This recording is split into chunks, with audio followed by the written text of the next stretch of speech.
Salutations! Welcome to Pod Mortem. I'm Travis Hunter, joined as always by my co-host, my sister, and my brother-in-law. Hi, I'm Reneé Hunter Vasquez. Hi, I'm John Paul Vasquez. This week, we're broadcasting live from the deserted streets of Los Angeles, discussing the 2014 action horror film, The Purge, Anarchy. This film was written and directed by James DeMonaco. Following the dystopian premise introduced in the first film, The Purge Anarchy expands its scope on the idea, delivering a larger, bolder film when compared to its predecessor. With action-oriented sequences, a cast of characters of varying repute, and potent social commentary, this film made over $100 million at the box office despite mixed reviews from critics. This film was recommended to us by friend of the show, Lucy Thane. We want to thank Lucy for her continued support as well as this suggestion. So, The Purge Anarchy. What were your first impressions on the film?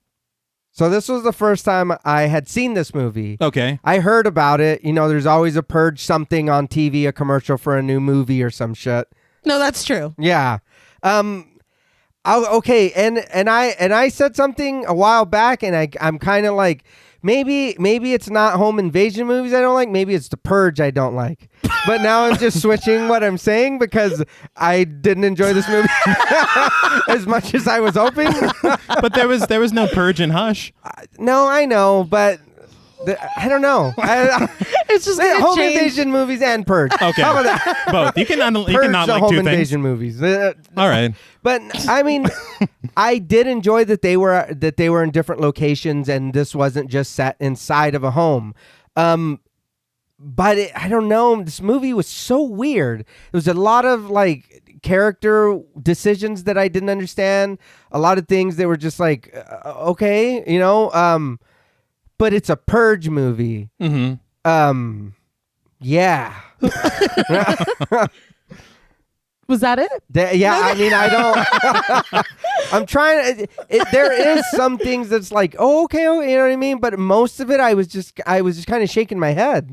Like I didn't understand why a lot of the stuff happened. There are choices made. There are bad choices made. Well, yeah. I agree. I had never seen this before either. Just like when we covered the first Purge. Yes, that we one I only had that seen once. Yeah. Now I have to clarify because we're talking about the first Purge film, not the Purge film called The First Purge. So should we say like Purge 1? Sure. Purge the first. Yes, the first. It gets so confusing. Yeah, I don't know why they did that. But I've never seen any of them after this, and I keep getting told that they get better.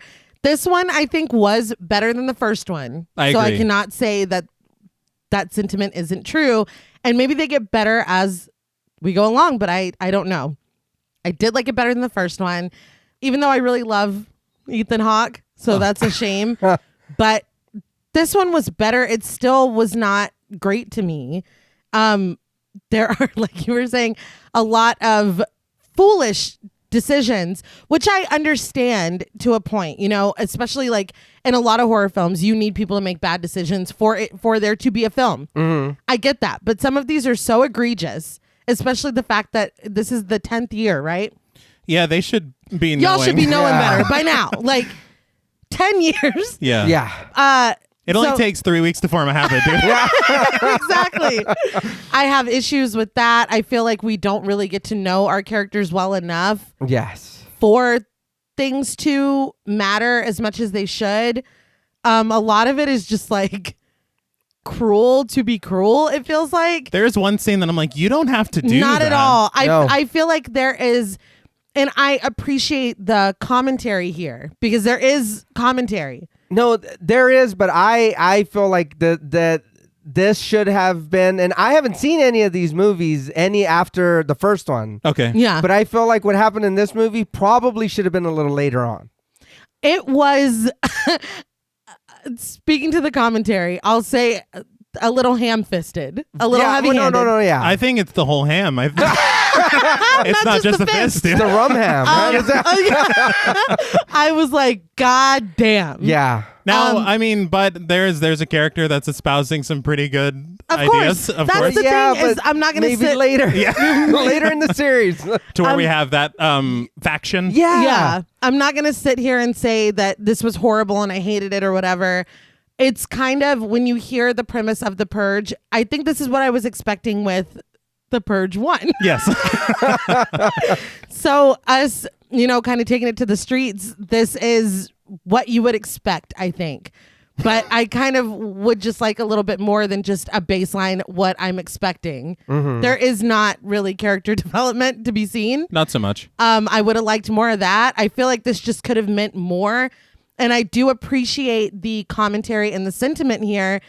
But if there was just a little more, I don't know, the script maybe. Yeah. Well, how about a little more effort put into that? It would have just meant more. Subtlety? Yeah. We're going back to the rum ham. I was like, okay. Okay. It's the whole damn pig. And I know pigs love it, but God damn it. no, I agree. I think the Purge 1 was, I think we'd all agree, was a bit of a letdown for us. Yeah. It was. And I'll talk a little bit more on that as part of the production process of this film.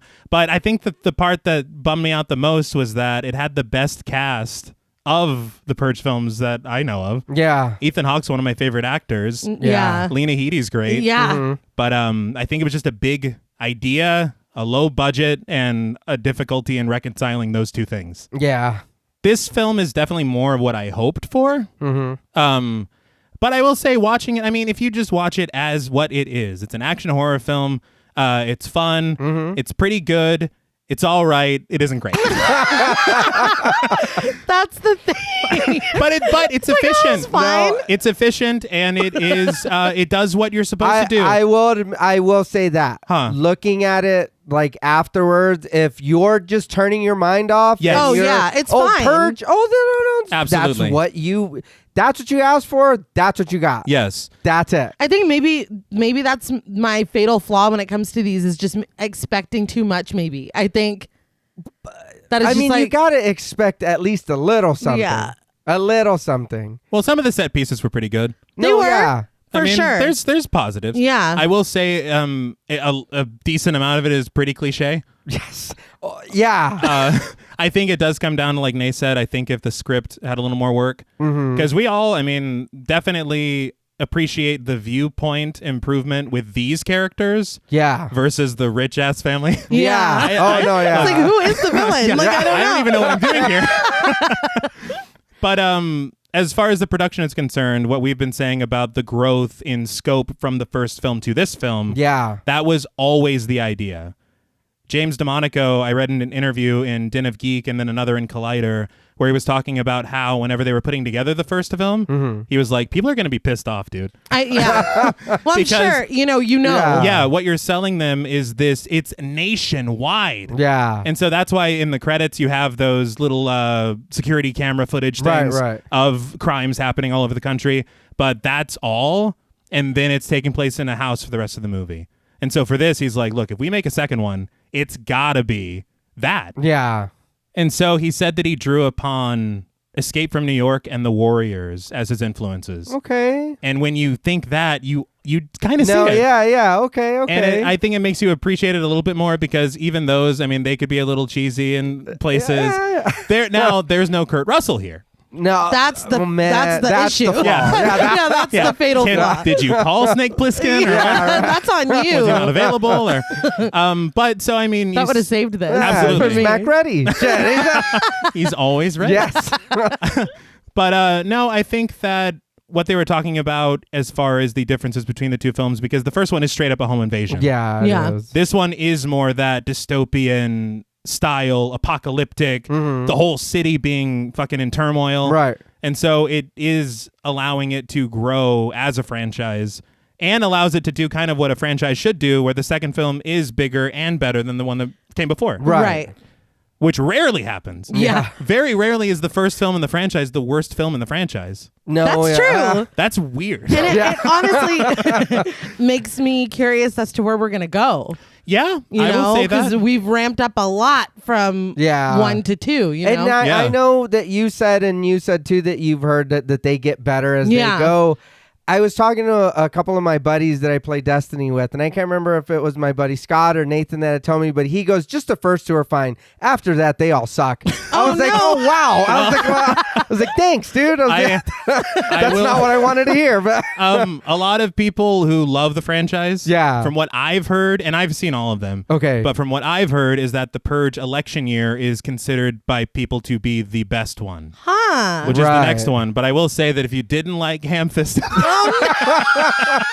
political commentary, then whoo boy. Wow. Now, before we release the beast on this film, we would like to issue a warning for spoilers. Pod Mortem is a very in-depth podcast, and in thoroughly discussing horror films, we have no choice but to spoil a thing or two. If you don't wish to be spoiled, please go watch the film, then come back and enjoy the show. If you've already seen the film or don't care about spoilers, let's commence the annual Purge. Now, this film somewhat relies on having already seen The Purge. If you haven't, we recommend you go watch it or go listen to episode 67 of our show as a refresher.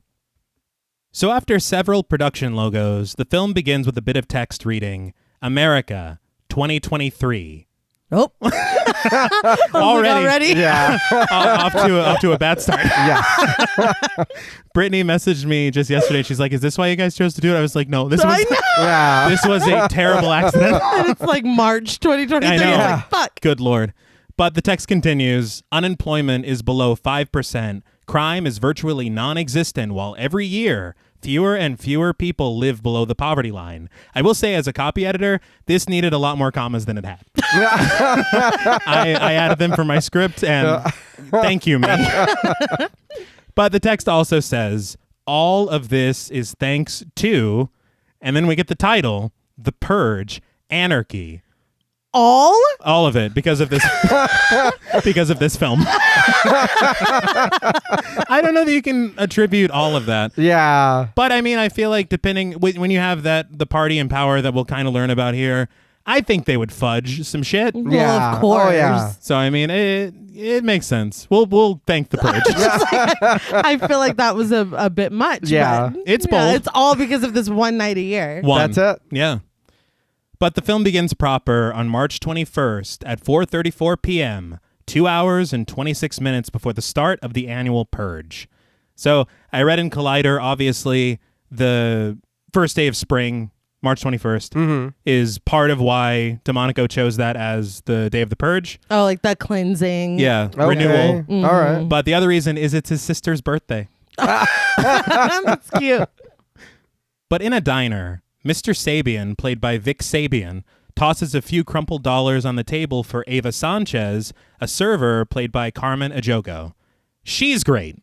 She is. I got to say that. I've seen her in Selma, It Comes at Night, True Detective, and her American accent is great. Yeah. I didn't realize she wasn't American. Yeah, she's from London. Wow. Nice. I will say I did want more from her character. Yeah. That's the thing. There's a moment. Obviously, I'm not going to spoil anything, but there's a moment in the film where she kind of comes online. And it's not when she. Yeah. I'll mention it when we get there. Please do. I'm like, now? But Ava asks how everything was, and Sabian says it was great, but tells her to get home because it's getting late. He tells her to stay safe as she returns his sentiments and gathers his plate and utensils from the table. A TV newscaster played by Rick Chambers shares reports of traffic congestion as people attempt to make their way home before the commencement of the Purge. He says that if you aren't purging tonight, they suggest that you make your way home before it becomes a war zone out there.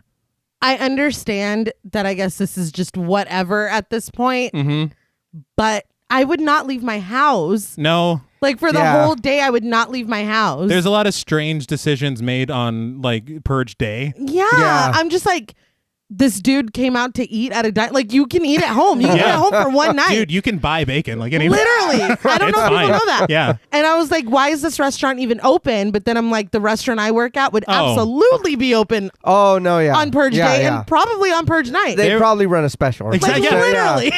It would be one of the like menu inserts. I did want to point out Rick Chambers is a real anchor for KTLA. Oh, shit. So I thought that was pretty neat. Oh, yeah. That's cool. And I will say that if I were living in this alternate reality, the fact that we've grown so comfortable with the term purging Yeah. that a newsman is like, if you guys aren't. If we can just take a second and really analyze what that word means. Yes, dude. The fact that we are all being very loose and light with it. It's just, I keep saying this. I know that this is 10 years on, but I feel like this is really soon for everybody to just be cool with it. You would think there'd be more of a like growing pains. Yeah. But they're like, if you guys aren't purging tonight. Make sure you get home. Yeah. See, even that, I'm not going to lie. Maybe it might just be me. I feel like 10 years is too far to go. In what way? From the first From film, the you first mean? film. Oh. I feel like we should see, again, this is a franchise that's going with time. Well, I feel like it should have not maybe been too much further into the future. When did the first film take place? Do we know? Okay, so I just looked it up, and I guess the Ethan Hawke one Okay. Yes. was in 2022. So So- So this yeah. was a year ago, and that was it started in 2014. So eight purges.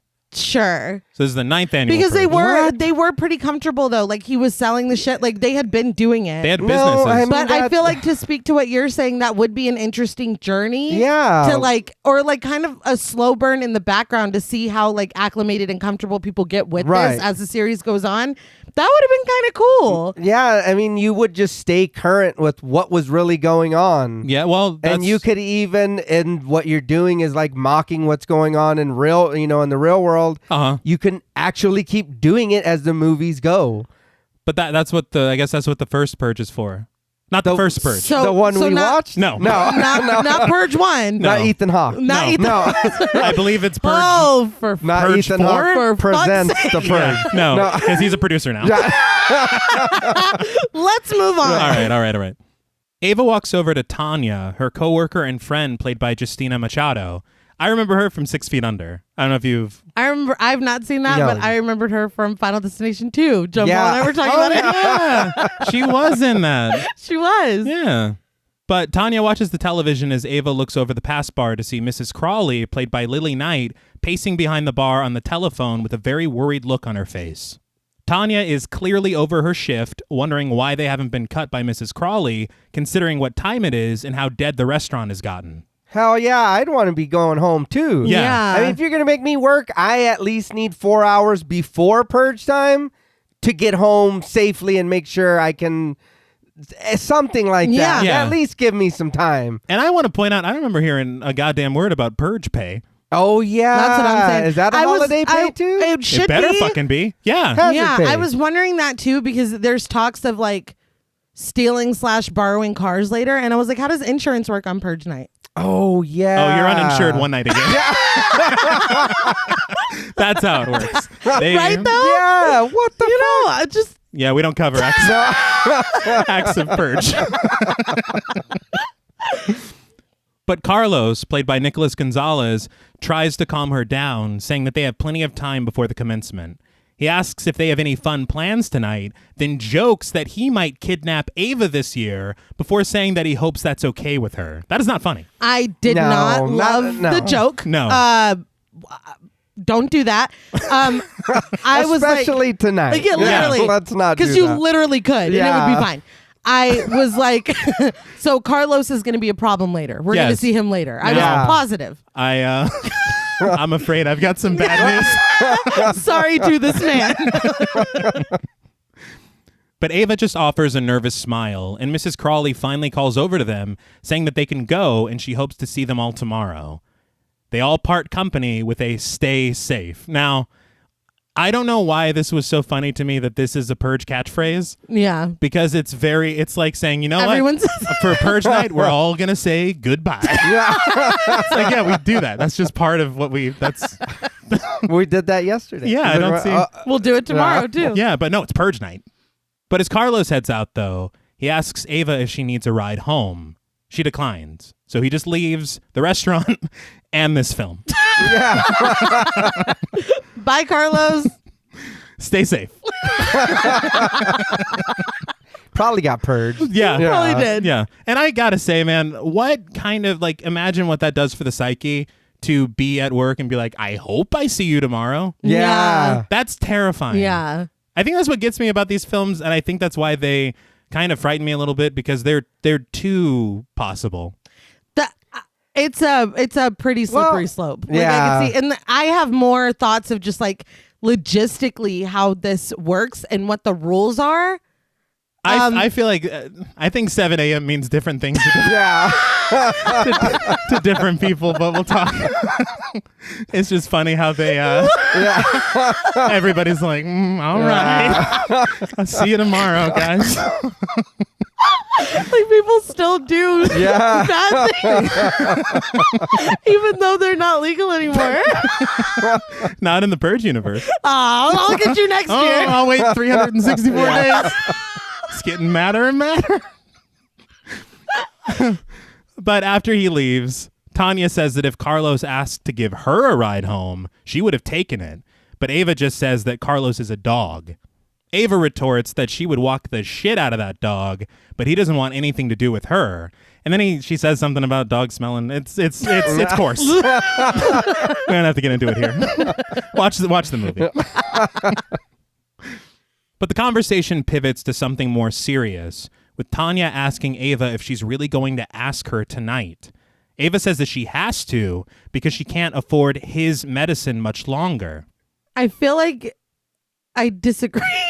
I think it doesn't have to be tonight. Well, I think it could have been yesterday. It could be tomorrow. Yeah. Miss Crawley's like, what are you talking about? I'm nervous, dude. That's what I'm saying. I think that getting what you want, you have like the least chance of getting that today. Yeah. I got to get home. Yeah. Why are you keeping me here? Ava, I'm scared. Yeah. Not only that, are you going to show up tomorrow? I don't know. Yeah. Well, I mean, yeah, we'll give you the raise. Sure, yeah. And then she purges her tonight. That's not the risk you want to take. Not at all. But Tanya wishes her friend luck, and after a hug and a stay safe, Tanya exits the restaurant. Ava just stands there pensively. I also wanted to add that I currently live in 2023. Mm-hmm. And I think having a purge night is more likely than a server getting a raise. Just throwing that out In there. America? Literally. Yeah. I'd agree. But in an apartment, the sergeant, played by Frank Grillo, readies for purge night. I think Frank Grillo is a great actor. Oh, yeah. And he's awesome in this. And he brings a lot of character to this character because it's very much written like that throwback action hero very much. style. But he brings some, what is it, gravitas? Yeah. All right. I always say that wrong. I say gravitas. Gravitas. There you go. That's how it'll be pronounced henceforth. But the sergeant loads a revolver, aiming down sights and catching his reflection in a mirror. Maybe a slight homage to Taxi Driver? Oh, okay. All right. Take a drive? Yeah. But the score tensely mounts as he places the revolver on his bed next to an arsenal of weaponry and a protective vest. He snags his assault rifle, racking it and aiming it at the wall. He then takes a seat once again at the edge of his bed, looking over to a photo on his nightstand of himself and his young son in a clearly better time. But in a car in the city, Liz, played by Keely Sanchez, drives while her husband Shane, played by Zach Gilford, rides passenger. It's Riley from Midnight Mass. Yeah. I was so I was excited. going to say, I know that guy somewhere. Yeah. I was like, I know his face. And I couldn't remember the whole time I was watching it. I was so surprised to see him here. Yeah. Like, I don't know how I didn't recognize him in Midnight Mass. He looks Yeah, like... because you've seen this. Yeah. Yeah. I was... But then I recognized him from Midnight Mass in this. Explain that. But voices on the radio debate the merits of the purge, with one voice saying that the government and the people wanted the purge, while the other voice says that the new founding fathers came into office and took advantage of the nation's fear. Shane looks through family photos on his tablet and Liz shuts off the radio. I don't like the name, the new founding fathers. Yeah, I don't either. It seems like vaguely racist and like I just don't. Oh, it yeah. gives me just bad. I don't like it. No, well, they were blatantly racist. No, yeah. I feel like honestly, if there were to be a party to come into power, that is exactly the shitty name they would have. Oh, no, yeah. I feel like Well, it's perfect. it feels like a dog whistle. I think that's why I'm like, oh, I don't like it. There's something in like just It- instinctively, I it don't hits the like ear it. wrong. Yeah. It feels like a dog bite. But I think it's appropriate. with what they're doing. Yeah. And real quick, I noticed like when they're driving, they're passing by people or like boarding up their houses and shit. How annoying is that to have to fucking do that every year? If you're just a normal citizen who works, you know what I mean? Yeah. I've got to board everything the fuck up, and then I got to go to work tomorrow if I make it through the night. Yeah. And then take all this shit down. Yeah, it's once a year, but still. No, I don't want to do that. It's No. I it's don't wanna do bullshit. that. And why are y'all waiting? The last we heard, it was 2 hours until commencement. Oh, yeah, you're still We putting should have. shit This up. should have been done. Like the week leading up to Purge night, the house Yeah. is on lock. Oh, no, yeah. And you know, honestly, the more that I think about it, if say you have a doctor's appointment next month. Mm-hmm. I don't have insurance, so I don't know what that's like. But if you do, aren't you like counting down the days from whatever it is until it's there? Oh, no, Yeah. yeah. All your life period would literally just be thinking about the purge. Yeah. Oh yeah, There the is no fucking way. anxiety. Yeah. And then you're like, oh man, did I cut that guy off and he memorized my license plate? Oh man, did I? And then Oh, everything. yeah. That's Everything. the thing too. The world that we live in, dude. You never know what is somebody's like last straw. Or, Yeah. like, that is fucking scary. I took the last, blueberry mini wheats or whatever. Yeah, and now you're dead. Now we're waiting until Purge night. But they're really good. It was worth it. But Yeah, this Right? time. And you bought some the next day. Exactly. So you're gonna kill me for that? Wow. Rude. But the car stays silent for a moment as they pass a couple of men, as you said, putting up a wooden board over their door. Yeah. Liz finally breaks the silence, saying that she's glad that they took the back roads, as the highways are probably a mess right now. Shane sighs heavily, saying that they'll be there in no time. it was funny to me. I know that you mentioned that he was swiping through family photos. Uh-huh. It's like on the biggest screen imaginable. Oh, it is. And like right in front of her. And she's like, what are you doing? And he's like, nothing. Yeah, we're getting there. I'm sorry. I We're was getting just there. like, what are you doing? He continues cycling through the photos of the two of them, once again, clearly in a better time. Yeah. I will say these two actors are actually married in real life. I love that. So Yeah. you see these pictures from long ago. So like real. Yeah. That is Oh, that's that's fucking cool. cool. thought that was Oh, very yeah. neat. But Liz looks over, as you said. She sees a photo of herself kissing Shane, and she's like, what are you looking at? And he goes, nothing, just stuff. And then he turns it off. The screen is Stop. huge. Yeah. It is, and the brightness is at 100. So, I mean, I don't know. It wasn't quite tablet. It was like maybe like Nintendo Switch without the Joy-Cons on it. It's like, God damn. Well, Fucking big. Yeah. you got to think this is 2014's idea of what a 2023 tablet would look Right. like. Shit, yeah. So they're trying. Yeah. But after a moment, Liz asks if he's okay, and he assures her that he's fine. But when she double checks with him, he tells her that she doesn't need to keep asking him. This trip is a blast. Which brings me to my question. What are they doing? And why are you doing it now? Yeah. Everybody knows the greatest day to travel of the year is Purge Day. Like, Yeah. Gas The is cheap. cheapest. Exactly. You know, honestly, that Oh, probably. yeah. it probably would be. Yeah, I wouldn't Yeah, risk but it. still, I don't know. No way. But they pass a woman on the street setting up an American flag outside of her house, along with the blue ceremonial flowers that we learned about in the first film. Mm-hmm. It means that she supports the Purge. Yeah. But on an electric billboard, Donald Talbot of the New Founding Fathers of America, played by Dale Dye, addresses the American people with 2 hours left on the countdown clock to the Purge. Very quickly, this is a cameo for Dale Dye because he is a war veteran, and for the last 40 years, he's owned a company that specializes in combat accuracy for war films. Oh, shit. Whoa. Yeah. And so he's worked on Platoon, Forrest Gump, Jacob's Ladder, Saving Private Ryan, like all of those. Holy shit. Holy shit. So it's very odd that he just gets a couple seconds here. And yeah. It's like, okay, bye. Yeah. Stay safe. Yeah. Is that our news? But Talbot explains that the NFFA was voted into office 9 years ago, and their first goal was to deal with the epidemic of crime plaguing the nation. As we see storefronts closing up shop and people vacating the streets, Talbot explains that the answer was the Purge. But Ava walks home from the restaurant, passing Oscar, a street salesman played by Wiley B. Oscar, trying to score one last sale before it all commences tonight.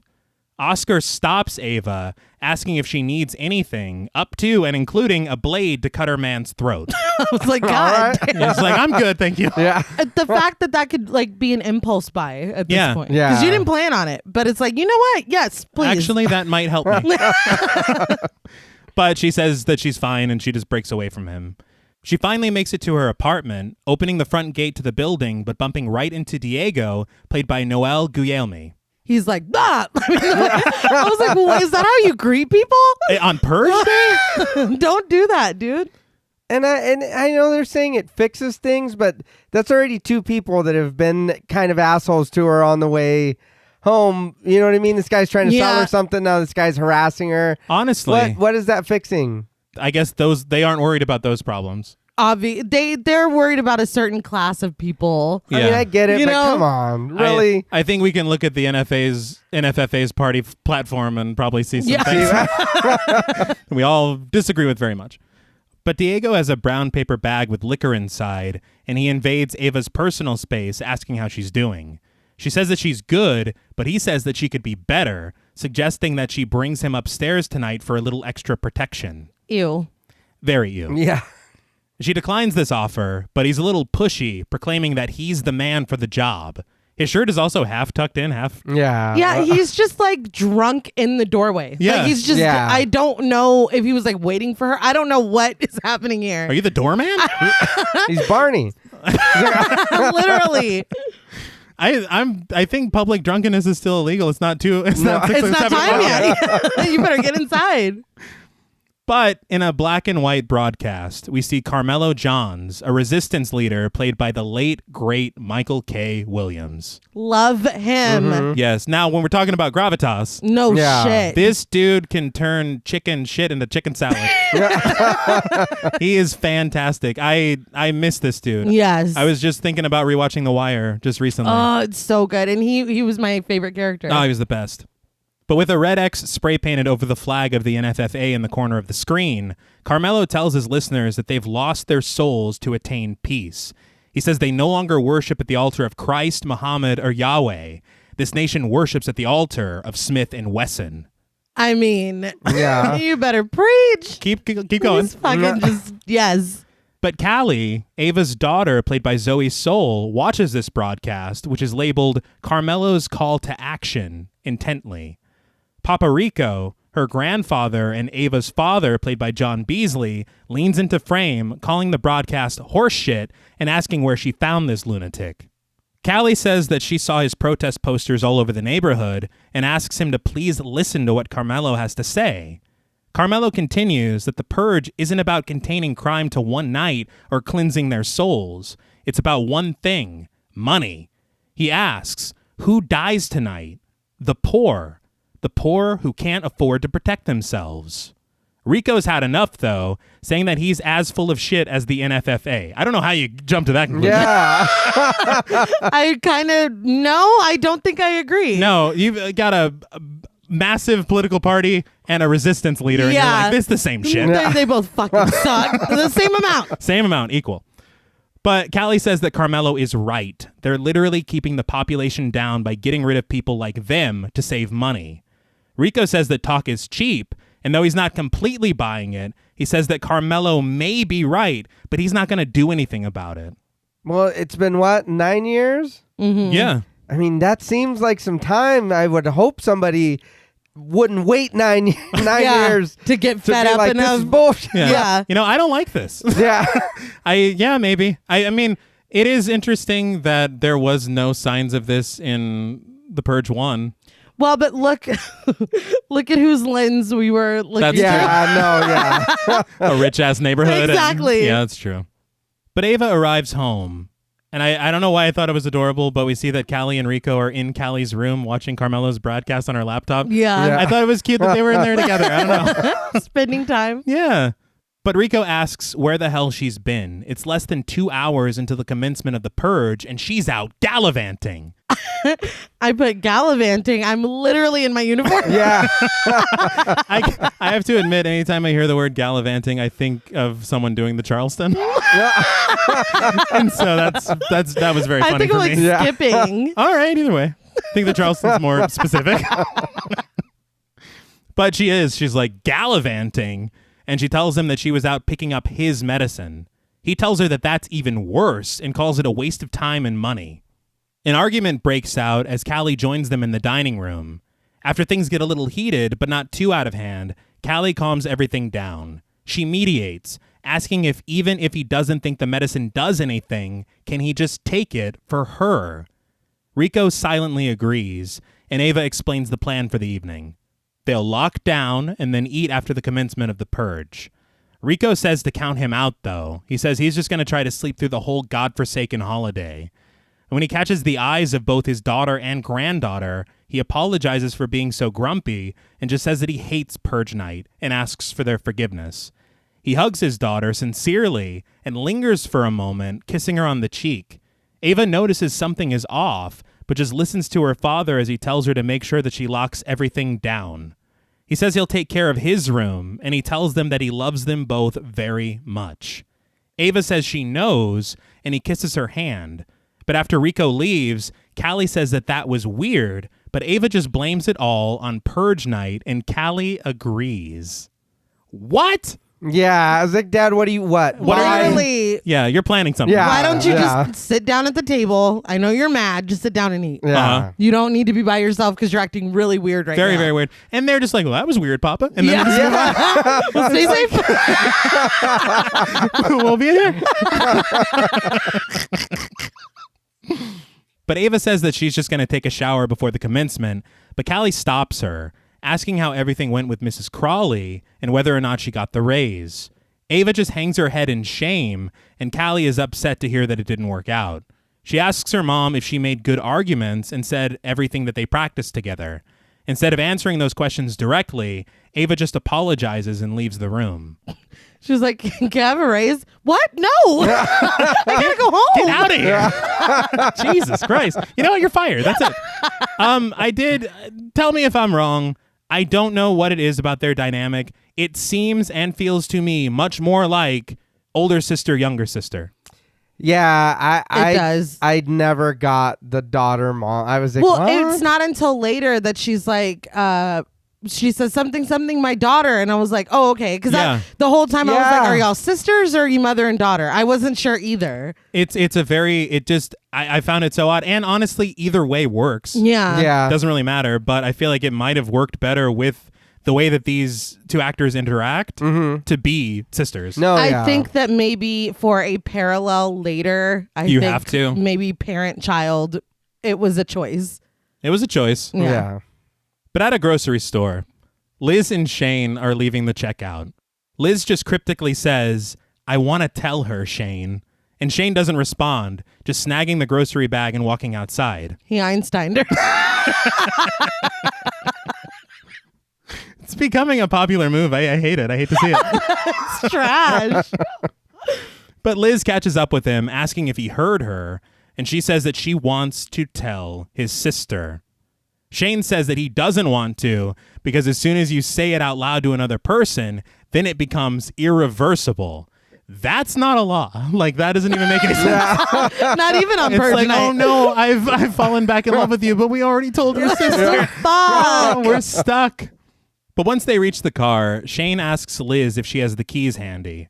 She says that she does and that the door is unlocked, but as Shane says that it isn't on his side, a purger played by Emmanuel Howell, with his face painted white and an inverted crucifix on his forehead, slams into the car in a jump scare. I did jump.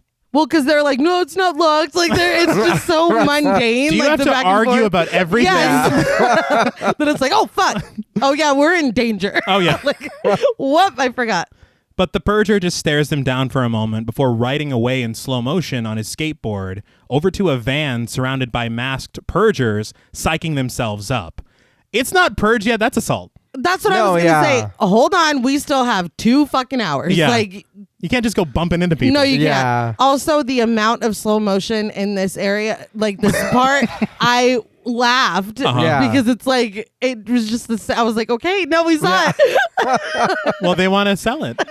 and I get, people might be like, oh no, yeah, whatever, but you do realize that you can also be killed. I don't So think people... you on a skateboard and you with your other 12-year-old friends on the bikes, like, you guys are probably going to die. Yeah. Like, do you think that that's cool? You can be hurt as well. Yeah. They don't know who these people are. They could be the biggest purgers in the area. Yeah. And you're just bumping into people? That's a fair point. Yep. Didn't think about that. Neither did a skateboarding teen or whatever. But young Ghoulface, who I will credit later when he takes off his mask, wears a doll-faced mask with the word God written on his forehead. Like something out of the video game Manhunt, Ghoulface waves creepily at them, finger by finger on his left hand. I was literally thinking Manhunt, and then something later happens when I was like, that's Manhunt too. Or as well. Yeah, not Manhunt not too. the sequel. The sequel's bad. We don't talk about Manhunt 2. Just one of the many video games I was too afraid to play and just watch Reneé play. I loved it. I loved it so much. But Shane says that they need to get out of here now, and so he gets into the driver's seat. Liz is like, what's all that about? And Shane sarcastically says that he doesn't know. Ghoulface didn't tell him. What do you think? Yeah. It's literally Purge night. Why is everyone acting like... Yeah, like there's a billboard lit up with the timer. Yes. Yes. We got to go. And a dude talking about how great Purge night is. Yeah. No, why are they dressed like that? That's Why are weird. they doing that? That's so weird. It's Yeah. year 9. Yeah. Come on. But Liz, putting on her cape as Captain Obvious, says that commencement of the Purge is happening soon. Oh, that's right. The only thing we've been talking about all day. Yeah. That's right. Aside from our crumbling relationship, apparently. But Shane says that he knows and that they'll be fine. He promises her, which don't make promises you can't keep. Mm-hmm. Because we learned very shortly Shane's capabilities. He shouldn't be making any No. But after a scenic shot of the city, we find the sergeant alone in his apartment, putting on his protective vest, but he stops when he hears a knock at the door. He opens it to find Janice, his ex-wife, played by Chad Morgan. Janice says that she's been calling him non-stop and asks why he hasn't picked up.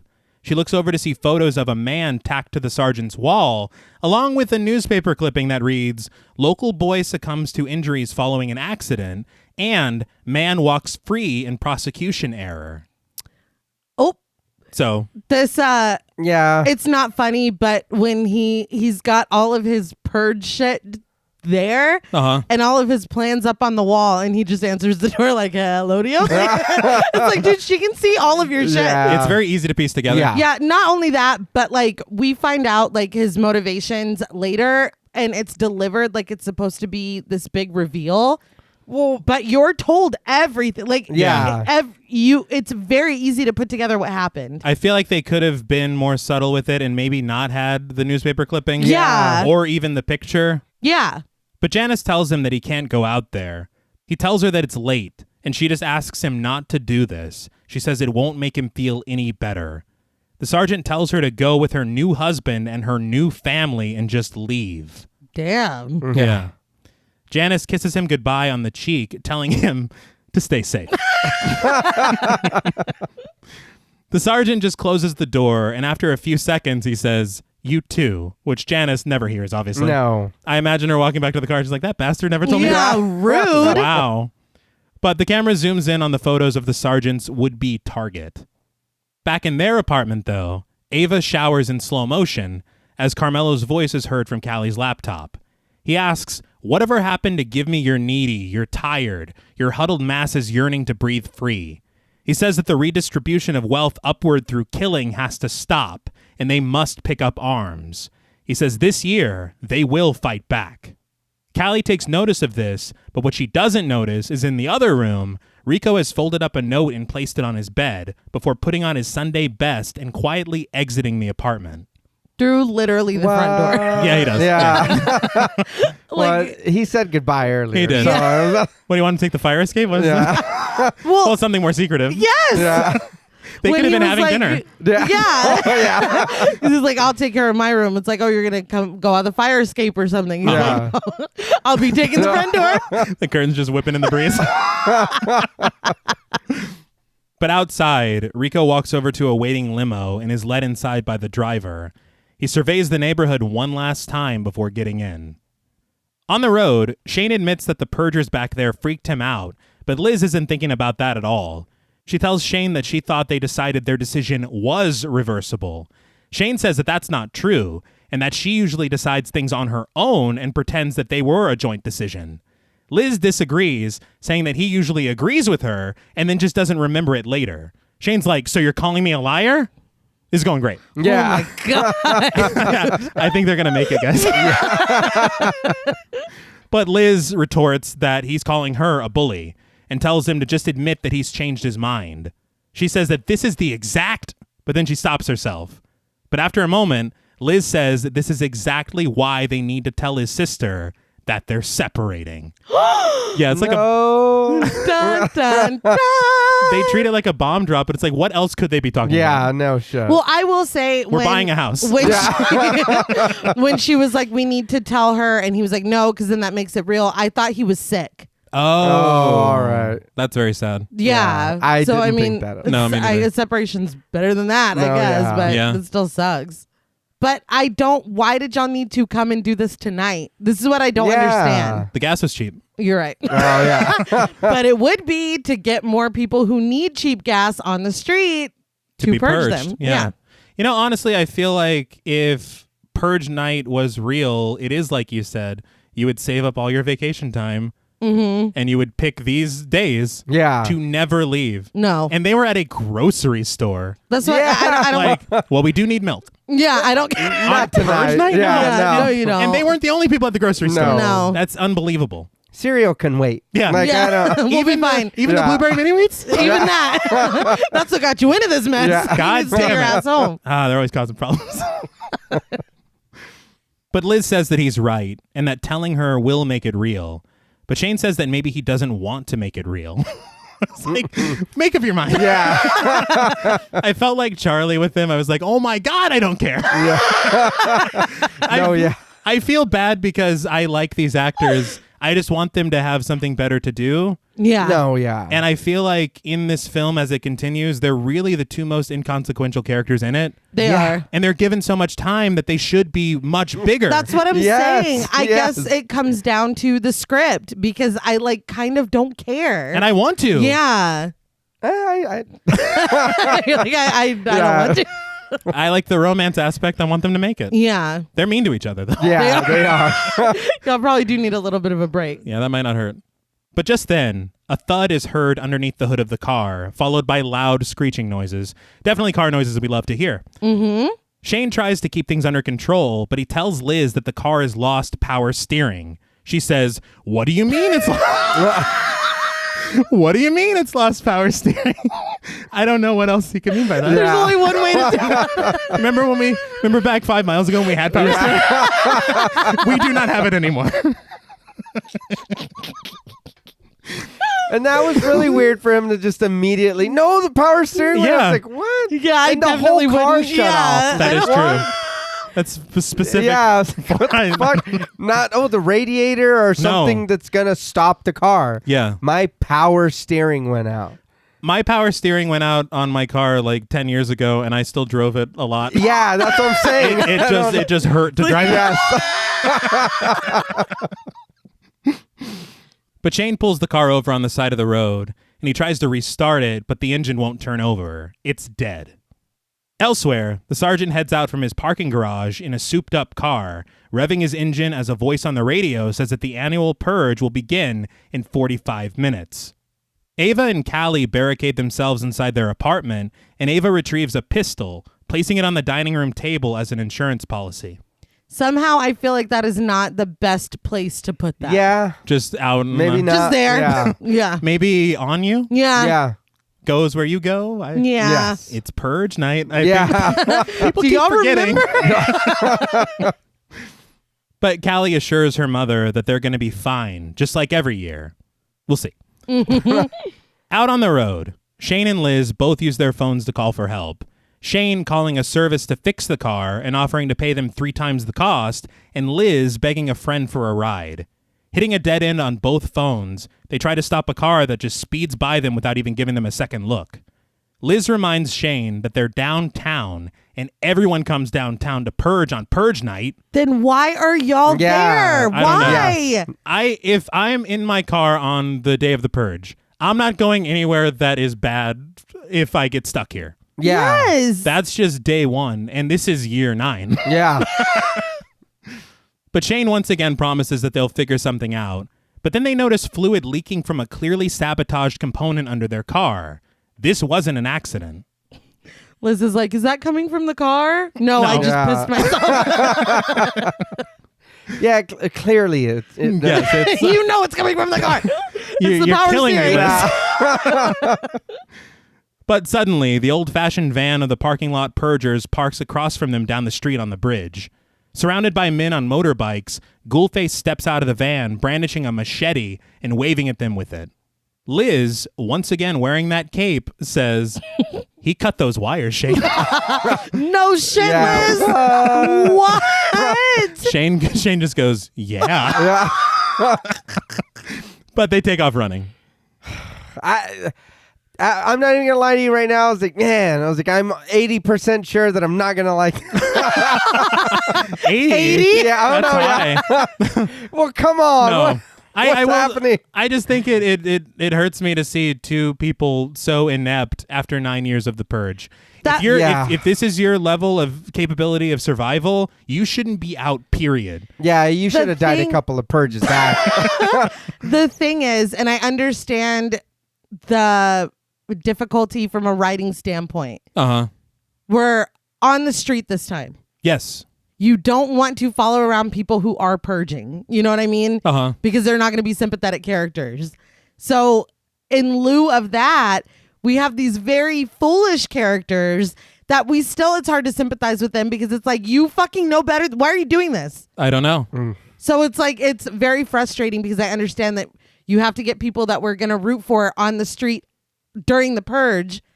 But god damn. Mm-hmm. Oh my god.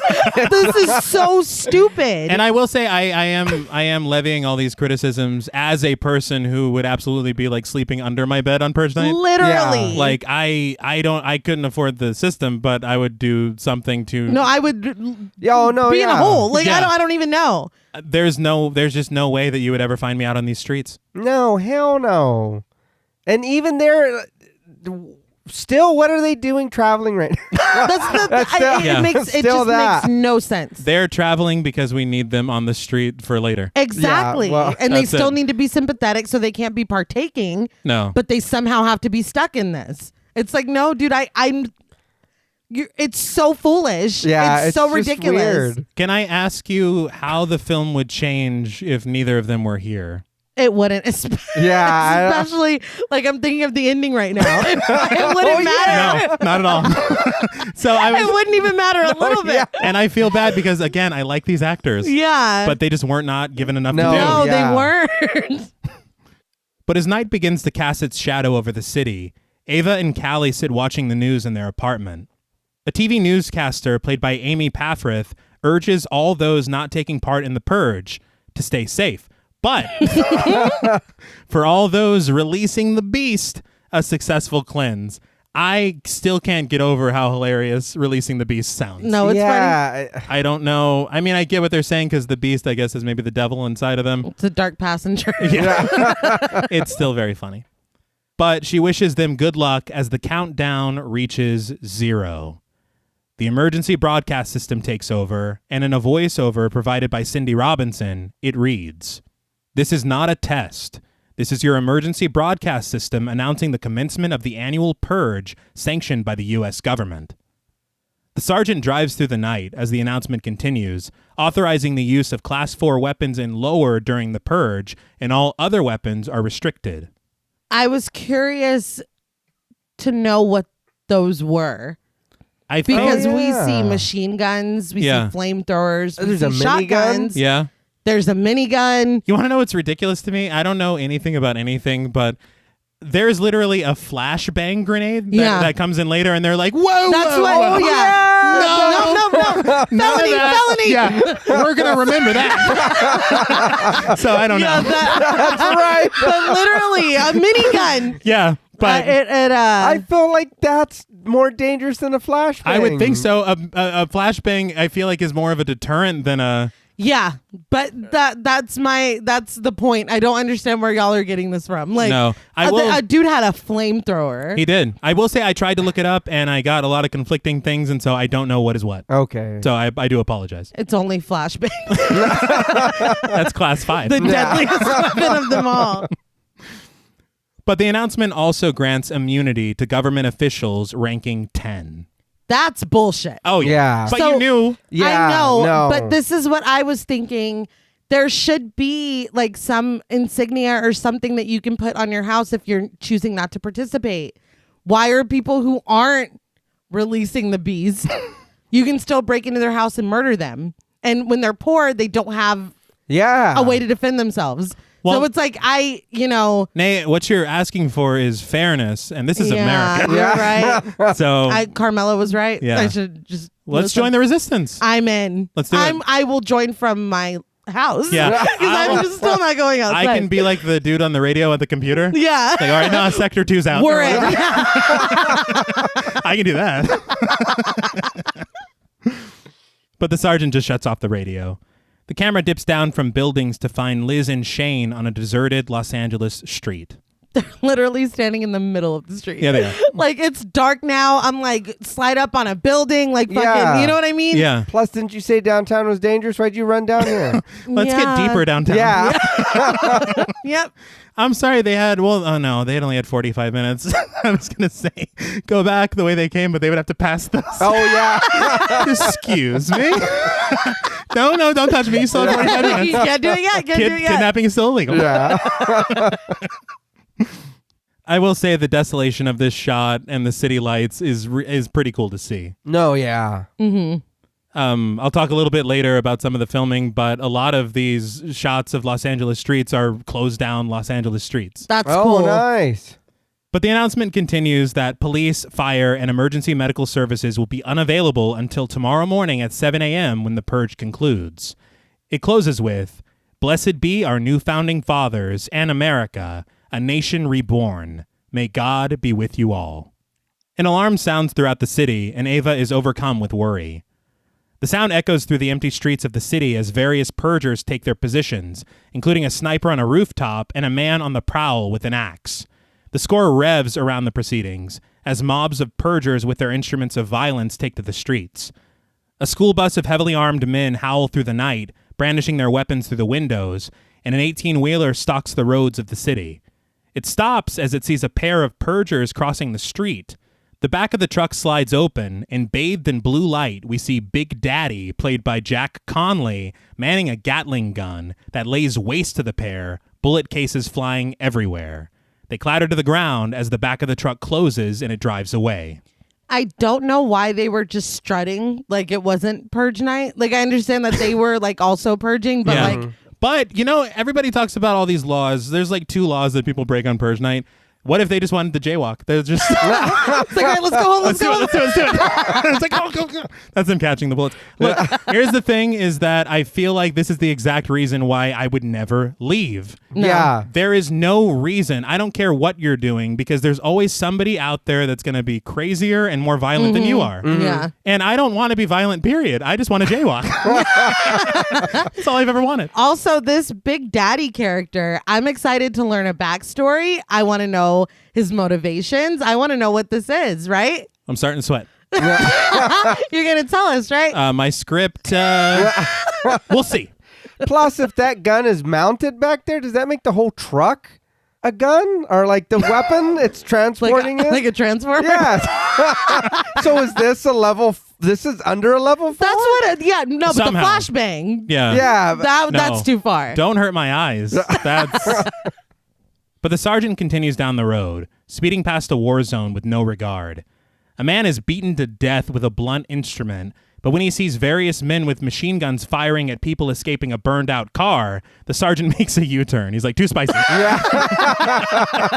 Yes, fuck that. But in a massive wide shot of the city, we see the streets are mostly empty, save for the sergeant's car and the ever-present 18-wheeler. Deeper in the city, Shane and Liz walk through an alley. But when a victim is sent careening off the top of an adjacent building, they try to make a run for it in the other direction, only to be cut off by other people running for their life. So they try to hide in a dumpster, only to find a dead body inside, and so they run the other way. But they run past like 10 other dumpsters. Like there's not a body in all of those dumpsters. I would assume there's a body in every dumpster. Yeah, I was going to say, we don't know. Try another one. I would just cry, I think. They would just find me in the alley very sad. But in a clear moment of ADR, as they're running their asses off, Shane says in this tone of voice, "Let's just get out of here." And he goes, no, come on, you're good. Yeah.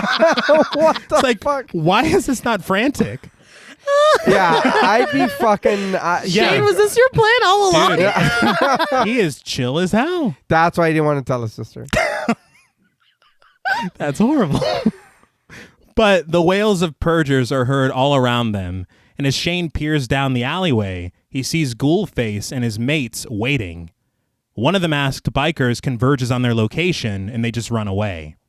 So this is where I wanted to talk a little bit about the filming of it. Mm-hmm. I kind of want to commend them a lot for what they did, because not only with the scope of this film does it feel larger, it feels larger than the budget they were given. Yeah. I think this cost like $8 to $10 million to make, but when you look at all the just the idea of Los Angeles being deserted, Right. and selling that moment, and they do sell it pretty well, but they did 30 days of mostly night shoots, and there's a lot on these real city streets, and the way that they shoot it, it was kind of shot guerrilla style, using multiple cameras to shoot more efficiently. Yeah. Because you don't really have a lot of time when you only have 30 days. Yeah. And you got to use Los Angeles streets. It's kind of difficult. Yeah. And so they were saying that they had shot lists for coverage, so they knew where to shoot and when.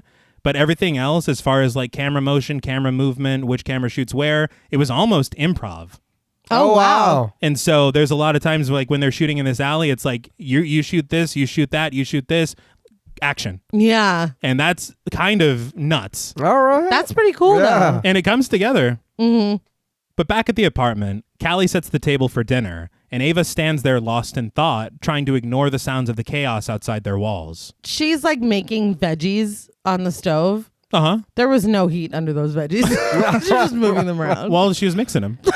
I mean, you don't need heat for that. It distracted me. Oh, well, Get over it. But Callie says that she's going to go get Papa Rico for dinner, even though he said not to bother him, but she just wants to see if he's awake. As Ava dishes out the food, which is apparently cold, she hears her daughter's frantic call and rushes to Rico's room. Once there, she finds Callie holding the note that Rico left them. It begins, "Dearest Ava and Callie." He tells them that his greatest heartache is seeing them struggle in this world. He admits that he's dying, and he says that they all know it. He confesses that he's volunteered to become a martyr for a wealthy family tonight, and we see the limousine that he was in arrive at a sprawling mansion in the dead of night. Rico was paid $100,000 for this service, and it'll be transferred into their accounts. He pleads with them to take their money. He tells them to survive the night and live a safe life, ending the letter with, "I love you." We see him seated in a chair, surrounded by a posh family in prayer, played by Brad Drake, Rowan Alexander, Roger Schuler, and Michael Thurman. The walls and floors are covered in plastic, Dexter style, and the rich family smiles to each other in conclusion of their prayer. They then take their machetes, surrounding Papa Rico in a sadistic tableau. What the actual fuck is wrong with y'all, though? Like, this is like, come on, like, Yeah. well, what the fuck? It hurts that if anybody has that inside. It's too much. Also, so what we saw, that was literally happening in real time, Yeah. because I thought that it was him explaining like what was going to happen, what they were going to do. Right. And so I'm like, okay, so now Ava and Callie are going to be on the street trying to save their father/grandfather.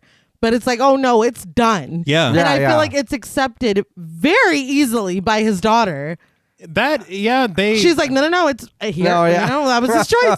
It's just like, what? Well, I mean, I don't know. I feel like I would be more in Callie's position where she's like, well, maybe he left. Well, she is kind of funny because she's like, maybe he left a clue or something. Yeah, he told you where he went. No, because she did. She's like, well, I don't understand. What is this? He told you what it was. read the letter. He could not have been clearer. Yeah. What? Look, it's terrible, but he was very specific. Yeah. It's just something so huge and really speaks to like this whole like other side of what the purge is and how fucking disgusting it is, and how, we're really sacrificing people of lower income to people of higher income.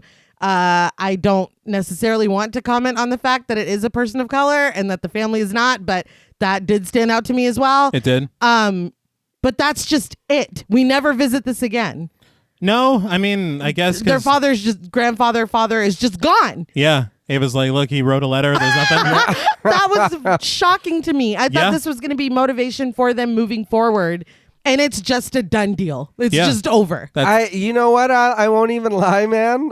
I didn't even think about that until right now. Well, because you're just supposed to get over it. Yeah. In all fairness, their night takes many turns. It does. Yeah, that's true. But is this brought up again? No, not really. They're more focused on somebody else's character arc and helping them see that through. Okay. Right, it's said in the letter. Yeah, it's fine. Get over it. It's fine. done. But as you said, Callie somehow does not understand. But Ava explains that this is how the wealthy purge. They buy poor and sick people, and they have them taken to their homes and kill them where they're safe. Callie does understand now. It's just like Carmelo said. Mm-hmm. Callie searches for a solution or a way to find Rico, but Ava tells her that it's no use. He's gone. They cry together, but don't embrace, which was odd to me. Yeah. Like, I'll cry over here.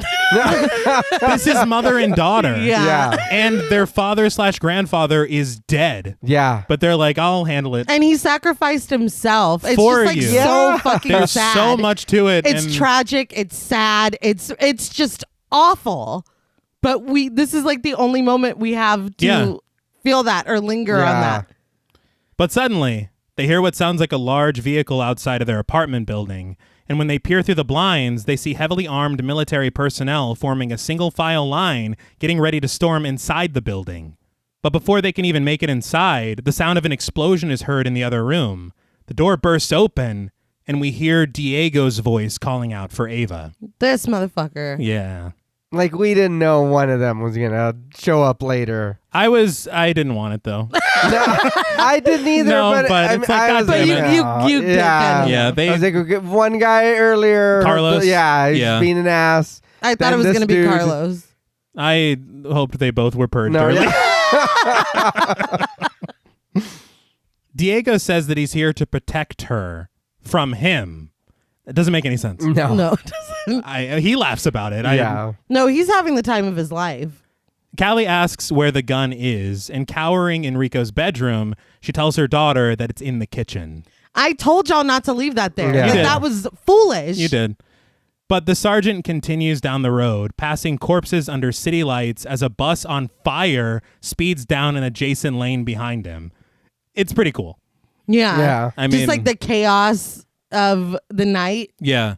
And I do like the way that they're selling it. They're like, look, we're not going to spend this film in one house. No. Y'all didn't like that? We're not doing it again. I'm not saying this film is an apology.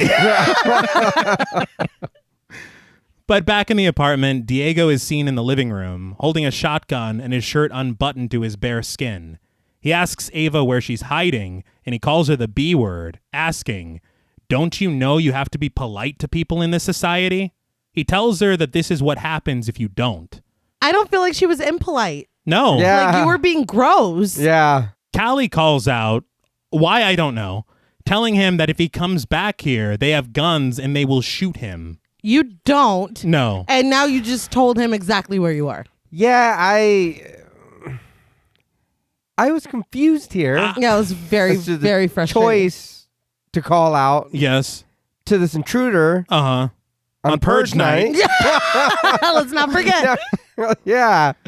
This intrigues Diego, who calls Callie a little bonus. I'm going to puke. Yeah, I That's did not. disgusting. Yeah. Diego says that tonight he's going to release the beast on both of them, calling it his right, granted to him by the newfound fathers. Doesn't even get the name right. No, he did not. I was like, is that their name? He also calls them lame. I think he calls them lame bitches, but the word lame, I was like, dude. What is going on? Really? I'm not happy about any of this. But Callie cries on her mother's shoulder as Diego enters the room chuckling. He asks if she thought her barricade was going to keep him out, and then refers to his weapon, which he calls the barricade buster. He says he saved up a pretty penny to buy it just for tonight. Callie asks him if he heard the other people in the building, but he just tells her to shut up. Ava asks him to leave her daughter alone. She says he can do whatever he wants with her, but to leave Callie out of it. Diego assures her that he will, saying that it's his night to purge. This is where I don't understand. I always hate this aspect of like dystopian, like apocalyptic shit. Yeah. They always got to throw some shit like this in here. Yeah. And it's just uncomfortable and horrible. And I honestly forgot that it was in this film. I think I put it out of my mind because I was like, I get past it. Yeah. But the thing for me that bothers me more is that when it comes to the purge, and they always forget this part, all crime is legal. They rob a fucking bank. Let's see that. Yeah. Let's see, jaywalking. Yeah, I was I was thinking that too, where it's like all y'all want to do is like a couple really violent and horrible things. Yeah. We could, Mr. Robot this Exactly. shit. You know We what I could mean? get rid Fight of Club this shit. Debt. Yeah. All of Erase it. student debt. Yeah. Like- Erase all debt. Yeah. But And not no, have to- you're fucking fuck off. Aim higher. This is ridiculous. Do better. Yes. But Shane and Liz, remember them? Oh yeah. They're still running through an alley. They see folks engaged in a firefight and stop in their tracks, but keep running when they see Ghoulface ride right into their alley, and he stares at them threateningly. He's just playing a cat and mouse game. Yeah. Yeah. He does some kind of secret call. I wrote secret, but it was literally hooting like an owl. Yeah. I was like, It's like, if well, you want to call it that. yeah, the owls are like, well, we know the secret. So. But this entices his motorcycle friends to kick it into gear. But back in the apartment, Diego, who has clearly watched one too many Andrew Tate videos, goes on a dogshit incel rant about being overlooked by Ava. Ava begs him to stop, and he advances on her, telling her to beg and starts licking her face. It's terrible. But this all comes to a screeching halt when they hear noises outside of their apartment. Diego thinks that it's Ava's father at first, and then cries out to whoever it is in shrill threats. As soon as he steps back into the living room, he's turned into Swiss cheese by the rapid fire of machine guns. You love to see it. You love to see it. Light his ass up. Uh-huh. It did not look good. No, Yeah. dude. I feel a little... I feel a little mean saying this, but it's clearly digital wounds. Oh no, yeah. I know that this film cost $8 to $10 million. Do squibs cost 11 million? Or what's the policy? Yeah, it was not good. It was not good. There's more later too where it's like, Yeah. ooh, it like kind of takes you out No, of it. yeah. It does. And I will say this, I've seen a lot of films that have digital wounds like this that actually trick you. Yeah. Enough. Oh, for sure. Yeah. Some that you would have to be told, Oh no, yeah. but you're like, these were clearly added in post. Yeah. It was not good. But Ava and Callie hide in the closet as men in military garb swarm their apartment. They try to keep silent, and just when they think that they're in the clear, the doors bust open, and the military men declare that they're exactly what they're looking for and collect them to take them downstairs. I understand hiding, but like he was clearly screaming at someone back here. Like, Yeah. they're gonna come back here looking for It's, you. well, I mean, if they're going to clear the room at all. Usually people hide under beds and... Yeah. But the military men tell Big Daddy that they have two for his personal purge and drag the two of them downstairs screaming. He really said Big Daddy? That's his name? Yeah, I said not Big Daddy. Yeah. I think it's odd to me because it seems like Big Daddy's doing whatever the fuck he wants, just shooting people out in the street. It's very Yeah. weird to be like, oh, you perfect. So that is my question too, moving forward, and honestly for the rest of the film. Okay. Why them? Were they literally going from apartment to apartment looking for what? Looking for women? Looking for a mother and daughter? I have no idea. Looking for what? Like, I don't understand. Especially at the end of the film where we hear more on this. Oh yeah. Like, why are they perfect? I don't, because that's literally what was said. And if this is all just about people of a certain neighborhood, any people Anyone. would do. Yeah. So I don't understand. It makes literally no sense. And I was joking earlier, obviously, because we don't know who the fuck Big Daddy is ever. Yeah. We get no information on what all of, because he's got an army with him, literally. What the fuck is any of this? There's one line that's kind of a throwaway at the end that kind of mildly explains it, but not enough to know who he is. I was gonna say they half-assed it, Yeah. but it was... They should have used their whole ass. Yeah.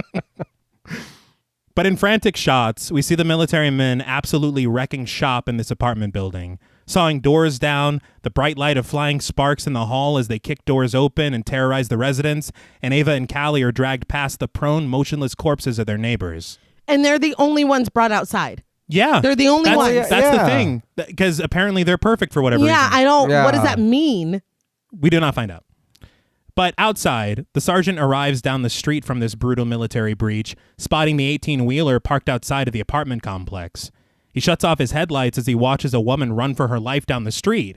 But when he sees Ava and Callie being taken against their will and putting up as much of a fight as they can, he takes notice. I was like, ooh, stories are intersecting? Yeah. See, and I like introducing all these disparate parts Yeah. and then bringing them together. Yeah. But Ava begs for their lives as one of the men throw Callie to the pavement. They then scoop her up and drag them to the back of the truck as the sergeant tells himself to just drive away. He can't bring himself to do this, however, and watches as the two of them are forced to kneel at the back of the truck. The sergeant finally gets out of his car, arming himself with a small machine gun. As he walks toward them, Shane and Liz rush down an adjacent street, hiding behind the sergeant's car and eventually letting themselves inside. Like, Sure. shit, dude. Yeah. That's fucking hilarious. It's got armor. Yeah, I mean, I get that, but also you just put yourself in a box. Oh, yeah, you did. You're in a cage now. Yeah. And this guy is clearly out purging. No, yeah. Yeah. But I mean, you got the AC, my favorite music's on. Yeah. I'm like, Shit, oh, I'm we going left in the there. radio on. Oh, sweet. My favorite, y'all. But as the truck opens and the blue light of the interior pour out into the street, the sergeant psychs himself up. After a moment, he rounds the corner, firing into the military men who hold Ava and Callie captive. He dispatches two of them with ease, switching to a sidearm to fire rounds into the belly of a third at close range. He fires from behind cover to take out two more, and when a curious and confused Big Daddy pokes his head out of the blue light, the sergeant shoots him seemingly in the head. Yeah. Okay, I'm glad. More on that later. That's what I thought. I wasn't the only one that thought No. I was like, oh, well, he's... Yeah. That's it. All right. Cool. more like Big Daddy, right? You know what? I'm mad because I thought that and I said I shouldn't say it. I shouldn't say it. And you're like, hey, guys, I got one. Wait till they get a load of this. But inside the car, Liz asks, what's going on out there? And Shane says, we're safe. We're good. You're not. Yeah. At all. And how do you know that? What? You don't know whose car this Nope. is. You don't like they're dude. And there's a literal gunfight feet away from Yeah. you. Like, we're fine. that's, oh my God. But the sergeant surveys the area as Ava and Callie crouch together defensively in confusion. The sergeant begins to walk away, but stops himself and heads back to them. He gives them the nod, telling them to follow him back to his car, which they do. But as soon as they get there, Shane and Liz are just knocking about like they own the place. And things get tense as hell when the sergeant pulls a gun on them, shouting for them to get out of his car. When they're making out and shit. It's like, hey, what the fuck? It's all the steamy hand or whatever. It's like, oh my God. Get out of my car. I guess you're back together or whatever, but... Tensions get even higher as Shane and Liz try to plead their case.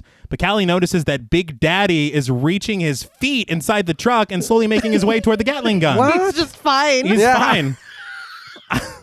I was like, I'm pretty sure he took it like it was his forehead. Like a champ. Yeah. Just like, oh. He's like, but a flesh gonna wound. stop me? Like, good Lord. It's purge night, baby. Get right back up. I was born for this.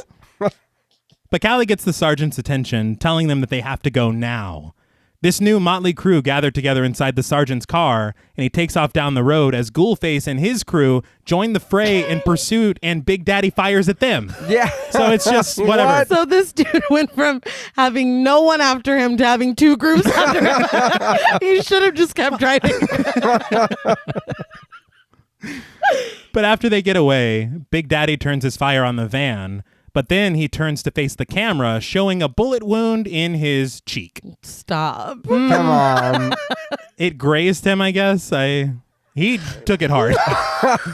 You didn't see the deleted scene where he spit it out?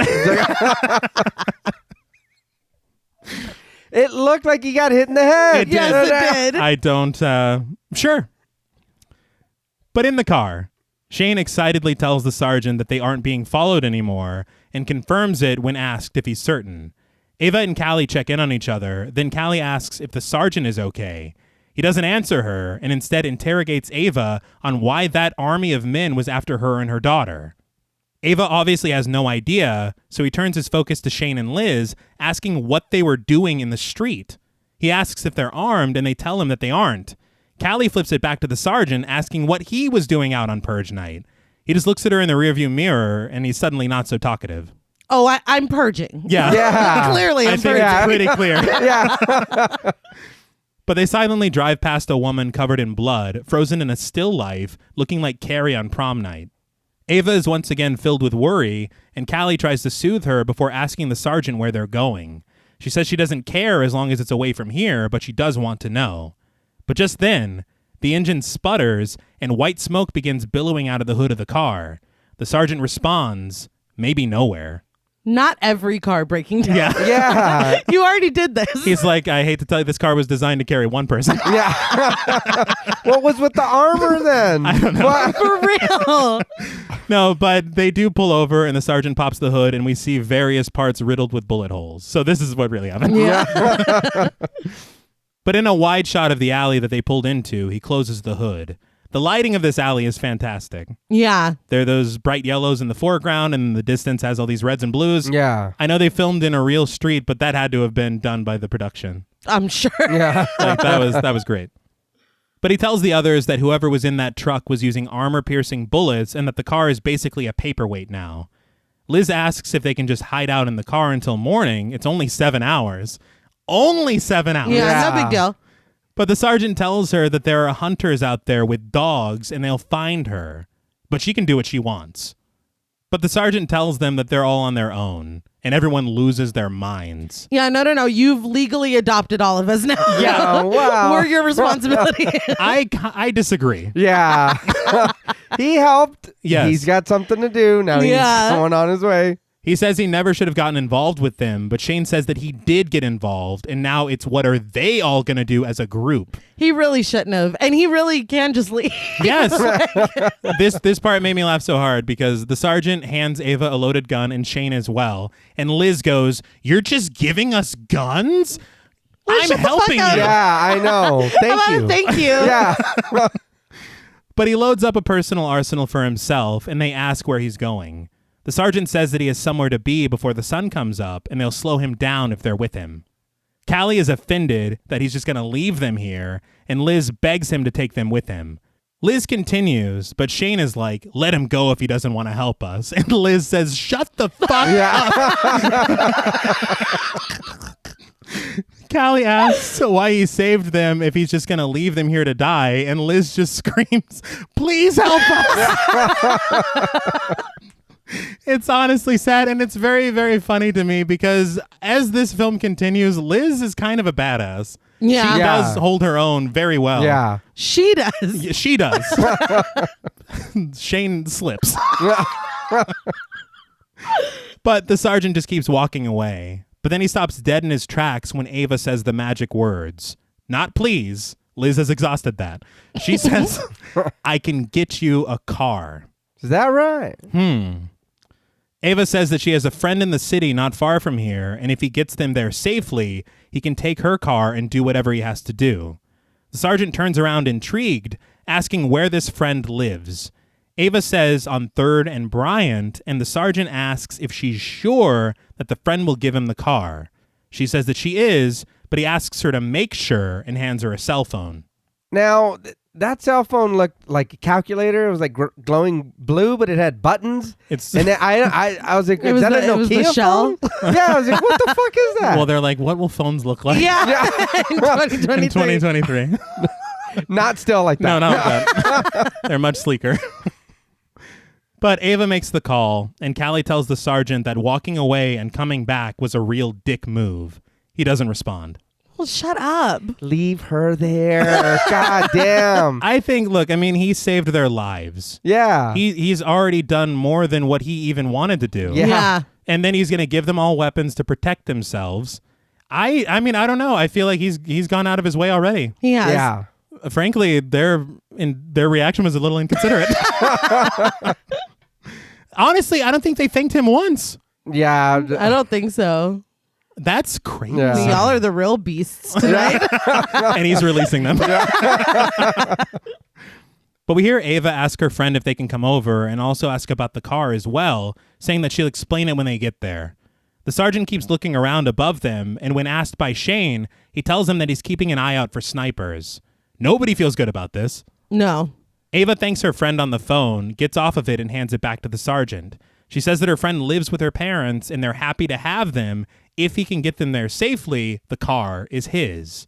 The friend will also help Shane and Liz, which, cool, you know? Yeah. Yeah. I guess. The sergeant asks one more time, she'll give me the car. Ava assures him of this. At this point, he says that he'll help them, but he needs that car. Ava understands, but he gives them all an order. Stay close, stick together, and if they slow him down, he'll cut them loose. All right, everybody follow Max Payne. We got this. We can do this. Unless he goes into bullet time, in which case... Let him do his Yeah. thing. Stay back. How weird would that be? He's the only one in slow-mo. Like, oh my God. Is he okay? We're dead. But yeah, we can't... I don't know what's going on. But they all agree to these rules, and the sergeant grabs his bag of weapons and leads them down the alley. As they make their exit, the 18-wheeler stalks the opposite end of the alley. On a nearby rooftop, a woman played by Carla Jimenez holds a rifle in one hand and a megaphone in the other. She spouts off about doing God's work. She says that he uses earthquakes and viruses, population control, the masses nourish and flourish. But tonight, she is that virus. She says that she's a one-woman plague and anyone listening is in her path. She fires errant shots into the sky and says that she's the Holy Trinity, the father, fucker, son of a bitch, and holy shit. It must be a different book. I never read that one. Yeah. Sounds pretty interesting. It's a little coarse, I'd say, but... She continues on as the sergeant gets the group ready to move, and when they finally do, the woman doesn't notice them reaching the other side of the street. I thought that was pretty smart. He's waiting for her to shoot it off. Yeah. She can't really hear them scurry across. then- Yeah. I was like, all right, man. He's pretty tactical. Yeah. We should just probably listen Yeah. and do whatever he says and not try to bring up other alternatives. I think they've got that covered. We'll see. But the sergeant gives the plan. They're going to head down on 5th through the business district and bypass the gangs downtown. With their backs against a wall, they see a man running for his life down the street and the familiar van and crew hopping out to collect them and throw him inside. Shane's like, what are they doing? Why are they taking him? Yeah. But he seems like he wants to go over there. Yes. And it's like, no. What are you doing? Shut up. Oh my God. Yeah. The sergeant says that it's not their business. Liz says that those were the guys who were after them, but the sergeant repeats, it's not their problem. He says they're going to have people in front of them and behind them, but as long as they move, it's going to be fine. The sergeant says that they'll have to cross through banks, but Shane says that he knows a shortcut. Of course he does. Oh my God, dude. He steps off the curb and right into a trap that drags his ass down the street. I think he did that on purpose. Oh my God, you just want to add a little drama to Yeah. it. Put some hot sauce a on the little razzle situation. dazzle. I fucking could not stop laughing, dude. No. It was like slapstick. It was Yeah. so fucking funny. It was the sound of the trap cinching in. Oh my God. I laughed no, so this way. hard. Oh my God. And he's just drag kicking and screaming. Why can't you just listen? I do not know. But everyone screams wildly as Shane reaches the end of the line, and the sergeant tells him that it's a trap. Very astute observation. Oh, thank you. Oh, cool. But a man in a nearby window begins firing at them, so the sergeant returns fire, telling Shane to shoot the cable to free himself. Another purger comes swinging and screaming out of an adjacent alley, but the sergeant dispatches him with a couple of shots to the chest. The way that, and it happens a couple times, but this one was like maybe the most egregious or one of them. Some of these purgers act like zombies. Yeah. Like it feels like a Yeah, zombie film, the way that they come at them and they just shoot them and move on. Yeah. Like it's like, what the fuck was that? You thought that would work? I know. Yeah, he comes around the corner screaming, Yeah. hands in the air. It's What the really fuck? weird. Hey, that was easy. What the? But Liz screams for Shane to hurry as a firefight breaks out, and after 2 shots, he frees himself. But well, hold on though, because earlier the sergeant was trying to shoot, and he's like, no. And then, so then the dude shoots at him from the window. Yes. So then he's telling him, you Shoot. shoot it, and he's like, shoot the fucking trap and get out of there. Do you want to be there forever? I know, Dude, I would leave be him. He's like, no. I'd be so fucking embarrassed though. Honestly, just let me die. That was, oh my Oh, God. that's sad. Honestly, I'm thinking about it now. No, we can go this way. Come. It's bad. Humiliating. God. You will never live that down. No, your face is so red. But the group runs down the alley, escaping the madness. A screen above the city counts down from 6 hours left in the annual Purge, but the feed is hacked by Carmelo and his group, condemning the NFFA as pigs, saying that they're wrong. Carmelo appears on the screen and says that profit-making is not the essence of democracy. He urges everyone to wake up and take a stand. He says tonight they write their message in blood. Their blood. Hell yeah. Dude, and this performance, he's giving it his all. Yeah. He's kind of He killing it. always does, dude. Amazing, amazing actor. But down a city street, the group presses on through an eerie silence. The sergeant says that this area is always quiet on Purge night. The banks move their money, so there's no need for anyone to be down here. That feels like cheating. Yeah. That should be illegal. Yeah.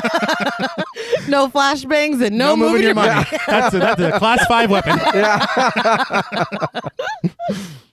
But screams echo in the distance as they continue on. As the sergeant moves on ahead alone, Shane and Liz take this moment to finally introduce themselves to Ava and Callie. Shane then shares his concern about the sergeant. He admits that he's glad he's out here with them, but he says they got stuck out here, but he wanted to be out here. That means he's purging. Yeah, that's clear. But Yeah. he hasn't purged us. So No. Yeah. shut the fuck up and just be grateful. He's speaking at full volume. Yeah. And I think that's the thing. And like I don't care what Shane thinks. He didn't know to shoot a cable that was dragging him to a concrete death. Yeah. So I don't really give a shit, frankly. And how are you just now coming to this conclusion? Yes. Armored Wait- car, yeah, wait a bag minute, full of guys. guns. Full of weapons. Yeah. Look, we don't have to agree. He did save your lives, though. No, yeah. You know, and I wouldn't be comfortable hanging out with a purger all night. But he saved he my literally life. saved and, your life. and continues More than once. to keep us safe. Yes. So maybe. He's coming up with a plan right now. I think this guy might be a purger. Yeah. Why are you like causing dissent in this No. group? This is why Liz is leaving you, dude. Yeah. Literally. But the sergeant then calls them forward, and Ava quietly asks Shane if he thinks that they shouldn't trust the sergeant. Shane just says that he's out here armed to the teeth on Purge night, voluntarily. He says that means he's trying to do something nasty. Okay. Yeah. Shut the fuck up. This is when the sergeant's like, I can hear you. The street is dead silent. I just said that. I said the banks move their money. Yeah. And you're speaking at full volume. It's unbelievable. Something nasty. It's just unbelievable. Look, again, if the Purge were real, we would be at home like hiding. Yeah. But if we found ourselves out on the street and somebody saved our lives, Why would we talk shit about him? Yeah, no In front of shit. them. In front of them, loudly in an echoing street. It's like I don't think he's saving us for last. No, I think he's trying to get us out of here to Yeah. get rid of us. just save us. Yeah, that's it. But after the sergeant does call Shane out on his bullshit, Liz looks at Shane like, I told these guys you were cool. Yeah. Shane does apologize, which, I mean, it's not enough, but it goes a little way. Yeah.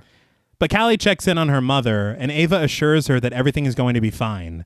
Callie then breaks away to talk to the sergeant, asking him his name, and guesses that he's either a cop or a criminal. In return, the sergeant guesses that Callie is either a pain in the ass or a pain in the ass. Yeah. Yeah. I like the precociousness.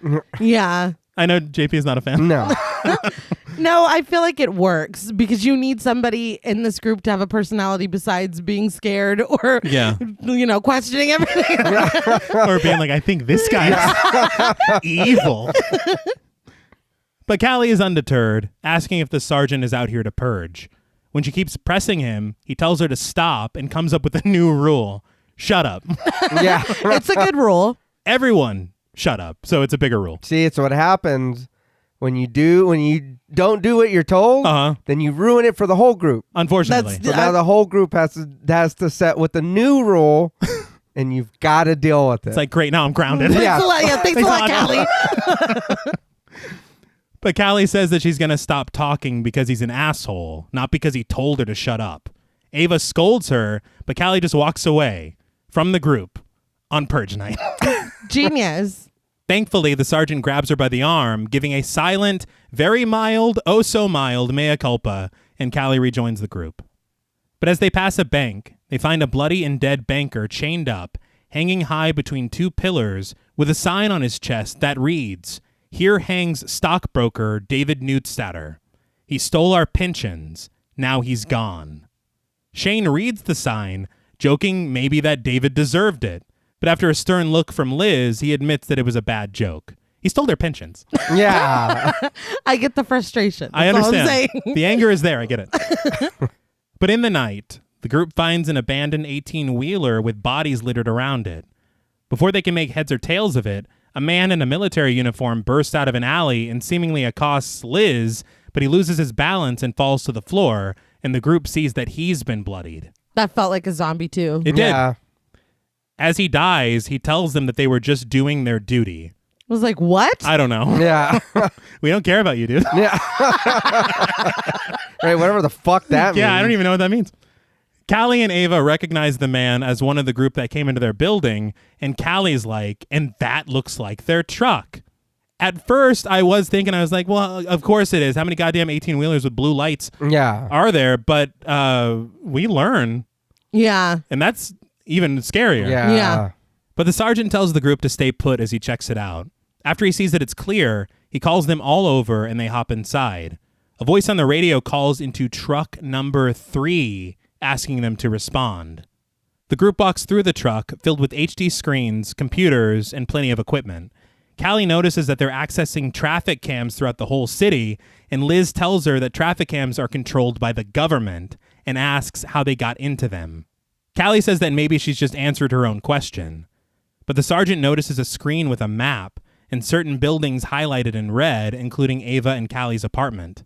He surmises that they were targeted along with other highlighted buildings.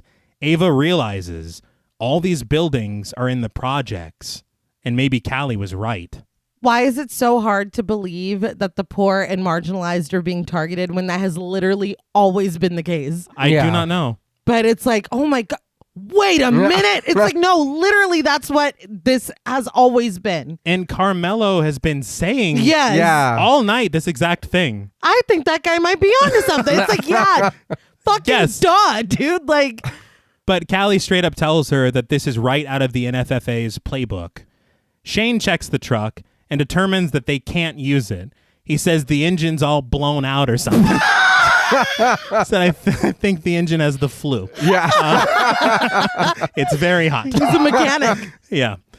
But on a nearby wall, Callie notices the NFFA logo painted in white with a red X over it. She tells her mother that that's Carmelo's mark. She says that she knew that he was the real deal. Carmelo's group took these people out. So His mark is just that symbol with the cross down. Yeah. I don't like these people.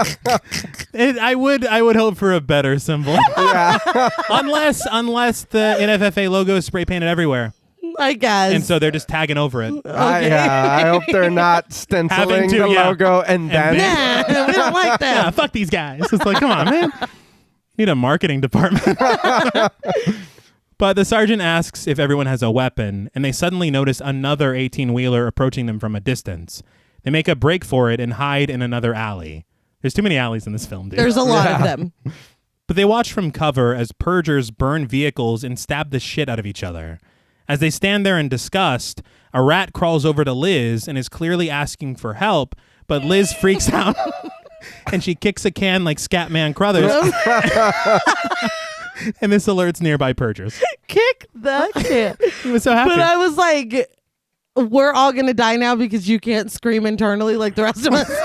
Well, Dude, I'm screaming the whole time on the inside. it wasn't even really that loud, and they were all making noise and That is shit over true. there. It's like, this shouldn't be that big of a problem, guys. Well, you should have helped that rat, though.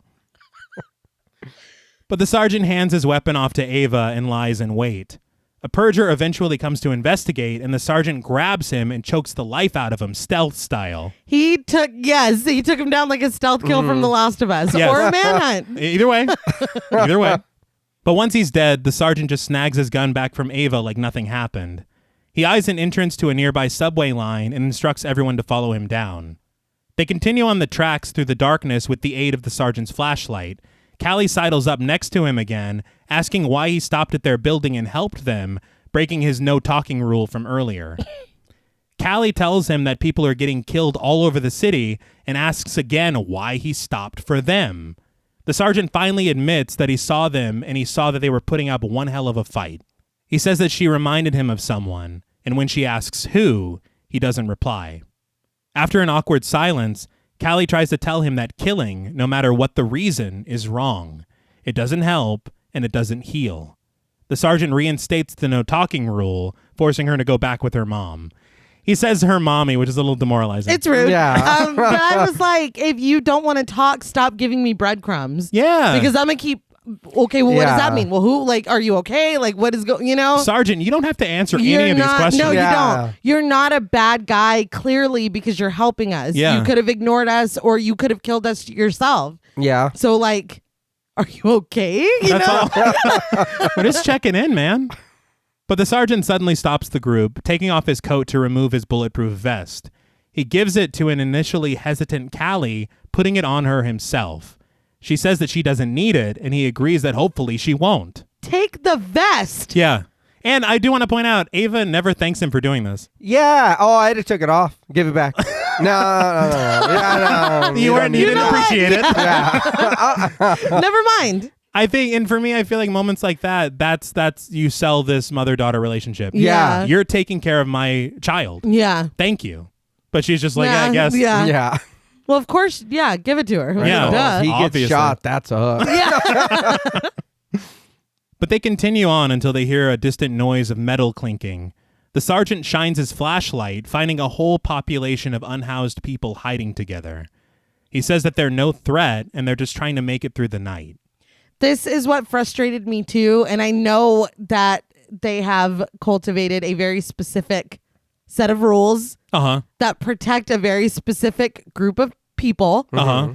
But even just to save face, I am appalled that there aren't buildings for people experiencing homelessness to go to Uh-huh. for the purge or for certain areas to be off limits. Yeah. Government officials Yeah. get immunity, but these people that don't have a choice of whether they're on the street or not Uh-huh. are just up for like what are we doing here? Yeah. That's why it's like I don't understand why it's so hard to believe who the targets are. Look. Yeah, and that's when that goes back to it took 9 years for somebody to finally do something about this. Yeah. That's true, yeah. It's like It's If like, shit really? like what we're about to see, Yeah. yes. that's a long time. Yeah. That's wild. It's unfucking. But I know this is just a movie, but Oh, I was yeah. like, this is a level of cruel that is just. This is too much. Yeah. Honestly, I feel like there are a few scenes that I obviously don't like. I already spoke about the scene with Diego that they could cut. I feel like this might be this might be too far. That's for what me. I'm saying. It's Like, so cruel. It is too cruel. There's no fucking. I don't know. And I feel like it's the way when we'll talk about what happens, but they shoot it so callously. Yeah. Oh yeah. Like it's like Jesus Christ. It's just like, how can this get any fucking worse? Yes. But through the distance of the tunnel, they hear an engine revving. Suddenly, the lights of are they called dune buggies? Yes. Okay, what a weird name for a vehicle. But they've got some flamethrowers attached and stuff. It's a whole thing. And in frantic shots, the Purgers lay waste to the unhoused population, shooting them, lighting them on fire, beating them. It's fucking horrible. It's unbelievable. Yeah. Ava trips, but the sergeant is there to pick her up and carry her to safety. I was like, Mom, get up. You're embarrassing Yeah, me I in front was of the gonna say- sergeant. She stays She down just for a little too lays long. there. She does. Well, You're not that old, and No. you can get up. You didn't fall that hard either. I mean, She wanted him to pick her up. Yeah, oh, Let's no. be real. honestly, if I heard what was going on behind me and I tripped, I'm like, leave. Just fucking go. Save yourself. Yeah, please. I'm meat now or whatever. I don't know. Meat. Well, whatever they're gonna do, they're gonna eat me, I guess. But Shane realizes that they're not going to make it and decides to lay down some cover fire, and Liz joins him to help. They fire at the dune buggy Purgers, but in the fight, Shane catches a bullet in the shoulder. And he took that bullet personally. Oh, yeah. Yeah. That was pretty rough. He looked agonized. Yeah. But the sergeant makes it to safety with Callie and Ava, and after Shane recovers a bit, the two of them keep firing, eventually killing the driver and exploding the vehicle in a ball of fire. Above ground, the sergeant rests against a brick wall with Ava and Callie. They notice that his leg is bleeding, and he tells them that he just cut it on the platform, and when they offer help, he snaps at them. He does, but how are they going to help him? Yeah. Like, let's be real. Put some pressure on it? I don't know. But after an agonizing few moments peering into the darkness, Liz stumbles out, helping Shane stay on his feet. She tells the sergeant that Shane's been shot and she has no idea how bad. He tumbles to the ground and the sergeant checks on him, handing his phone over to Ava again and telling her to call her friend to tell her that they're close. They then lift Shane to his feet and continue on. But with 4.5 hours left in this year's Purge, the group runs together through the streets, wide and overhead shots selling the desolation of the city. Ava points out her friend's building, but as soon as they finally reach it, a traffic camera takes notice of them. We then get an overhead shot of two 18-wheelers driving next to each other in the dark. A voice proclaims that they've got a target match on the people who attacked truck number 2, and one truck takes the next exit. Concerning. Yeah. How many of these fucking things are out there? It's very worrisome. And them being organized like that and being able to use the, I guess we don't have the CCTVs here. Yeah, I guess not. But still, even them being able to access those those cameras like that. Uh-huh. Yeah, no, you shouldn't be able to do that. That's the. And why is it so personal just with Callie and Ava for some Yeah. reason? That's And- what I'm saying. Yeah. I wanted more of an explanation on that. Is that like her ex and Callie's dad or like what? But no, we don't get any of that. Not at all. Maybe she's the one that got away and Big Daddy is trying to find her. Maybe it's Big Daddy is Carlos. Oh, what? Oh my God. What? Were you trying to turn it into a love story? Like Yeah, I a don't know. twisted love story? I don't know what that was. But the group heads around the back of the building, banging on the door, and Tanya lets them inside, locking the door behind them. They head up to Tanya's apartment, and the sergeant cleans and wraps Shane's bullet wound, and luckily it went right through. Tanya is in disbelief of everything they went through this evening, but the sergeant just ignores her, telling Liz to get Shane to the hospital first thing when this is over. It did make me laugh that they were out there literally fighting for their whole ass lives. Uh-huh. And Tanya's in here drinking wine. Yeah. See, this is how you could have been spending the Purge. Literally. And it's just the door. She just opens the door. Yeah, Yeah. there's no... That was yeah. it. It's fine. But Liz thanks him profusely, and the sergeant jokes that that's what Shane gets for being a hero. I was like, hey, he's making friends. Yeah. He might stick around. Yeah. Yeah. He immediately stands up and tells Ava that he needs the car. I was like, oh, Wow. I thought we Okay. had something. yeah. No, Nah, I got to get the fuck out of here. but Ava says that she knows that he needs the car.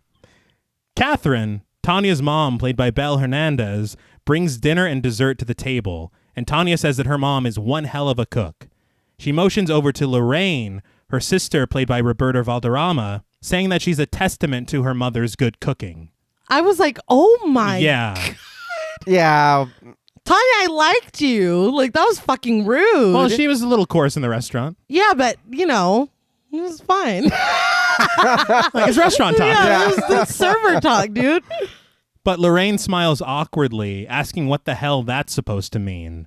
Ava tells Catherine that she didn't need to go through all the trouble, but Catherine is happy to do it. Callie watches as the sergeant reloads his weapon, surprised that he's going back out there tonight. Tanya appears annoyed that nobody wants to drink wine with her, and as she takes another sip, there's a bang at the door.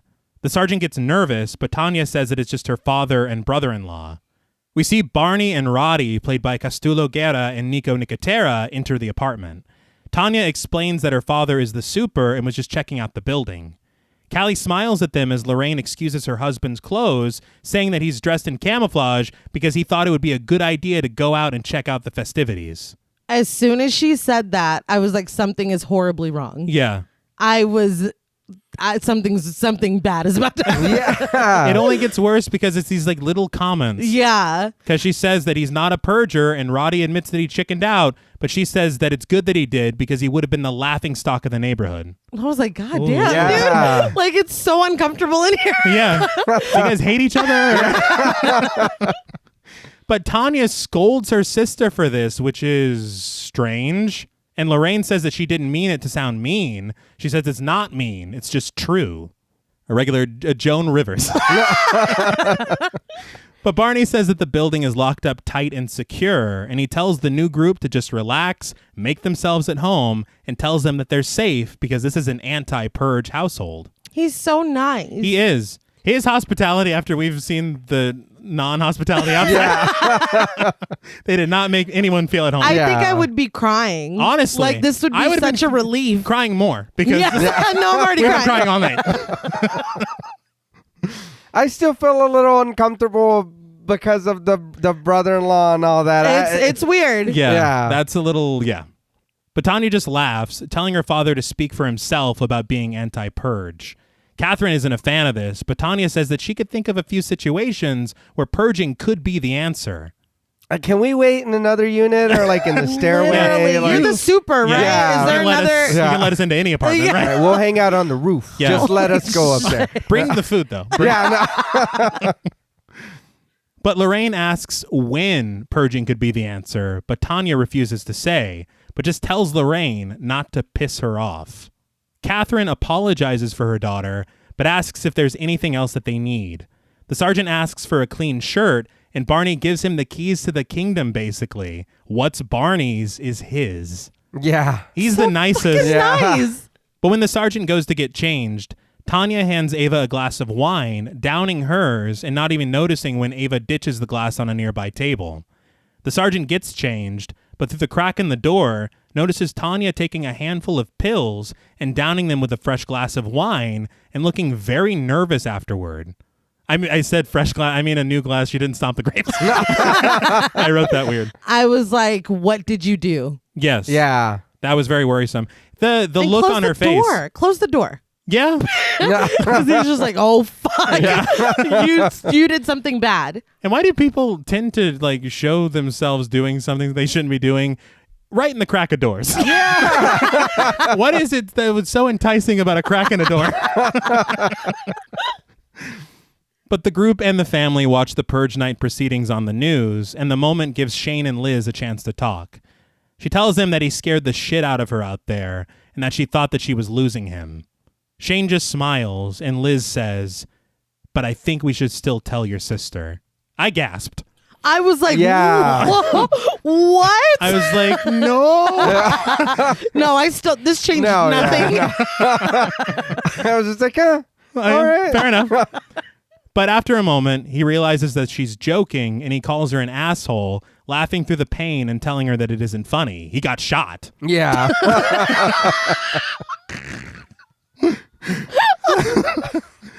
But she asks if he's going to use this excuse for the rest of their lives, and he says maybe at least for the rest of the night. The rest of their lives, guys. That's adorable. Yeah, it is. Yeah, I'm a romantic. That I actually started caring about them in this moment Yeah, it was No. sweet. I thought it was sweet. because they aren't fighting anymore. That's all they've been doing. No, they were being Yeah. real annoying. yeah, fighting, stepping into traps. and- I'm still worried about the fuck's going around. That's yeah, true. Yeah. The atmosphere is not great. But Tanya finally turns off the news, which good call. Why would you watch this? Yeah. Let's watch fucking Sunny or something. Oh, yeah. But she decides to liven things up by putting on some music and gets all up on Roddy, trying to convince him to dance with her. I was like, isn't that your sister's man? Yeah. Lorraine notices this and heads from the kitchen to the dining room. Well, he's like, hey. She's like, no, it's fine. Yeah. It's fine. The sergeant talks to Ava in the hall, asking her about the car once again, but asking Ava if she trusts these people, specifically after what he saw through the crack in the door. All our secrets are hidden in a crack in the door. But Ava excuses this, saying that Tanya is a good friend and they'll be okay. Meanwhile, Tanya is still pushing up on Roddy for a dance. Ava tells the sergeant that she doesn't know how to thank him, and he has an idea. Tell Tanya he needs the car. He's like, I've been asking for this fucking car. I feel like, though, it's weird to me that her parents aren't like, Tanya, what are you doing? That's Like, true. everybody's just letting this, like, I don't know. what are you doing? That's a great question. But Ava tries to talk him out of whatever he has planned, killing someone who wronged him or whatever it is. But the sergeant says that she should just look after her daughter. He says that Callie is special, but he needs that car. After a moment, Ava drops the bomb. There is no car. Trash. I can't believe you I made me was do like, this shit. whoa. I was so shocked. I did think it was a little strange that this family was like, oh yeah, we'll house you and keep you safe, and also this random man can have our car. I did think the arrangement was weird. Well, Barney is really nice. But yeah, meeting them, I'm like, yeah, Maybe, this man would let maybe. you use his car. But Ava says that Tanya and her family don't own a car. But Ava needed him. She says she was doing it for her daughter, and the sergeant counters that what he was doing tonight was for his son, and he trusted her. He tells her that she has no idea what she might have taken away from him tonight. He goes to snag his coat and weapons, but Callie tries to stop him. She says that she knows that he's angry with her mother, but she thinks that he should just stay here.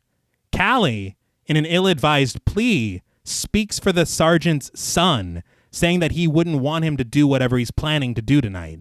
But as this back and forth continues in the foreground, we see Lorraine reach her feet in the background with a pistol in her hand. She raises it silently, firing 3 rounds into Tanya's chest, killing her. The way that I was not fucking expecting Oh, this. Yeah. I thought that the husband Yes. or Tanya or the husband and Tanya were going to do something to Lorraine. Not this. I was not I was floored. Yes. So I will give this movie that. I loved this whole part because it is so uncomfortable. Yes. And you're kind of like waiting for something Right, to right. This is not what I thought was going to See, happen. I didn't see this coming, and you're right. I did enjoy this whole little sequence. Yeah. But see, I thought that they were being overly nice, and the brother-in-law came back because they were gonna try to kill the group. Oh. And I was like, oh, y'all are trying to feed them and get them to let their guard down so that y'all can whatever. When they That's why she's drinking. That's why she took the pills. And then she shot her. I was like, oh, no, y'all just don't like each other. yeah. This is personal. Yeah. When they arrived at the house and they got in so easily, I was like, plot twist, her family's purging. Yeah. You know what Yeah. I mean? But yeah, this still Yeah. Whoa. Yeah. I think what shocked me the most about it is that it's purge night, and you realize it's just as dangerous That makes it even Yeah. scarier. out there than it is with your own Literally. family. Yeah. I know that they kind of had a moment like that in Purge 1, but this was way more shocking Yeah. and way more successful for me. And the fact that, like, I know that we only had a little bit of time with Tanya before this happened, but Yeah. like she's established as our friend. You know what I Yeah. mean? Yeah, It's like, whoo! I wasn't ready for it. not at all. But Catherine tries to disarm her daughter, but this just sends errant rounds into the ceiling in the struggle. Barney checks on Tanya, discovering that she is dead. Roddy feigns confusion at why this is happening, but after elbowing her mother in the face and retreating behind a wall, Lorraine tells him plainly, I saw all your emails, you cheating motherfuckers. Emails? Yeah, I don't know. Y'all were asking to get caught. It's 2023. But Roddy pleads with Lorraine, ducking and covering, but eventually snags a pistol of his own and very easily grabs Liz, holding her hostage. Lorraine does not give a fuck about Liz. Yeah. What do you think this is going to do? This is so weird to me. Yeah. But Shane begs Roddy to let Liz go as he apologizes to Lorraine and begs her to stop this. Lorraine just tells him to fuck off and says that this is her right given to her by the government. We get it. Yeah, we know. Yeah. I feel like I know. I thought that was very Y'all strange. are doing too much. Yeah. It seemed like a crime of passion, Right. but then she's like, "No, I love the Purge." yeah. Yeah, I'm a New founding fathers. Yeah, you're Yeah. doing Yeah. the dice move too much. We don't. We already heard this. Yes, we got it. I don't want to hear it again. No, we understand.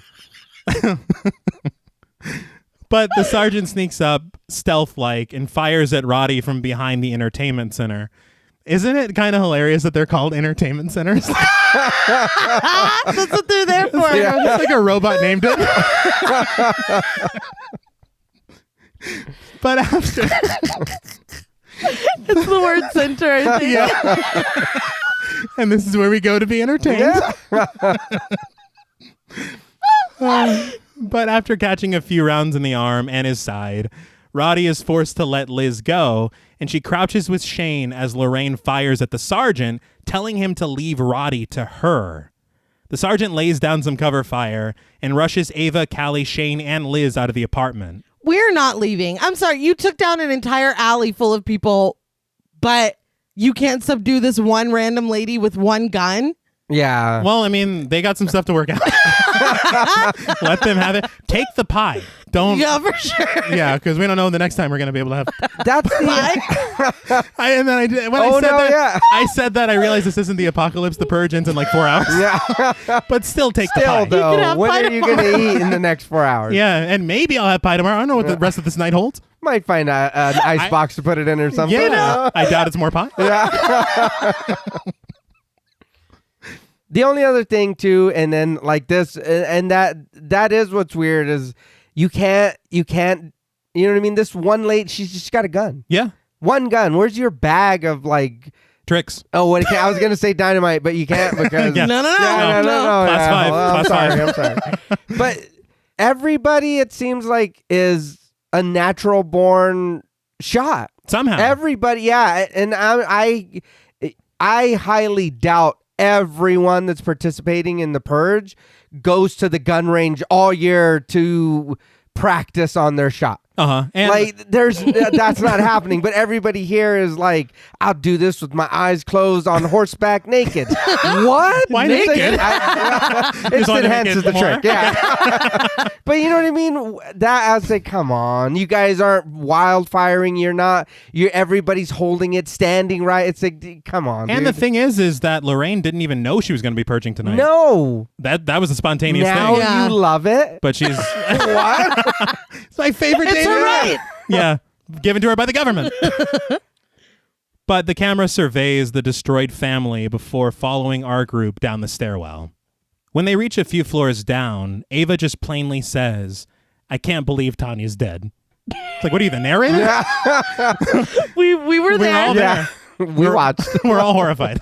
It kept throwing me off too because Ava, her hair keeps being down and up. Does Yeah. it? Yes. Oh no, yeah. Oh, And I was like, when are you finding the time to do this? I didn't even notice. I was just like, I can't believe Tanya's dead. But the sergeant gives her a look, still feeling pretty raw about the whole car thing. He punches the wall, furious over the clusterfuck of this situation. Callie asks if he's going to leave them now, and he really thinks about it for a moment. You lied to me. Well, yeah. But my thing is, it's the Purge. You can't steal a car. There's no car parked See, out on that's- the street. yeah. That's what I'm talking about with this crime That's thing. like ridiculous. He's like, no, I will kill. Yeah. Yeah. But Grand like, Theft Auto? No. Yeah. That's too far. I'll kill a car. Yeah. I can Steal do that. one? No. Yeah. No. I'm like, why are you so angry? I understand, like, Yeah, be mad because she lied and that was bullshit. But you can easily steal a car. Very easily. I will say, though, I haven't seen one car parked anywhere. Holy shit. Whatever. I was looking at empty streets in my mind. Well, you don't have insurance on Purge nights. That's true. You They're like, gotta no. hide the Oh, car. yeah. Hide it away. No Jake from State Farm here. No. Not tonight. He's behind some shutters. Yeah. But at this point, they hear the sound of vehicles approaching outside. The sergeant tells them to stay here as he sneaks around out back. Callie asks if they think he's going to come back, and I was laughing because it would be really hilarious if he's like, wait here, and then never comes back. That would be fantastic. I kind of wouldn't even blame him. But outside, the sergeant watches as Big Daddy rallies his troops. He tells his men that the sergeant is here, and he wants him. He shot him in the face. He killed half his team. Now it's personal. The sergeant mulls over his next steps, but Big Daddy continues. He wants the 2 women that he saved too, and he wants them alive. Why? Yeah. I don't know. Why? So 'Cause- that you can kill them? I don't know. We He saw said, him kill those 2 random jaywalking people on the street. Yeah. Yeah, I It's kind not of. that deep. Part of me for would have him. preferred that we didn't see that. Yeah, because Because it's like, then it's not personal like it is. no. But inside, Ava quietly asks for the sergeant to please come back. Like an answered prayer, he heads back inside and gets the group to make an exit from the building.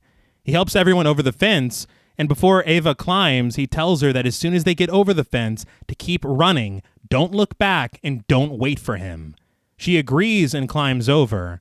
I will say, there was a very short moment. I thought they were going to kiss. Yeah.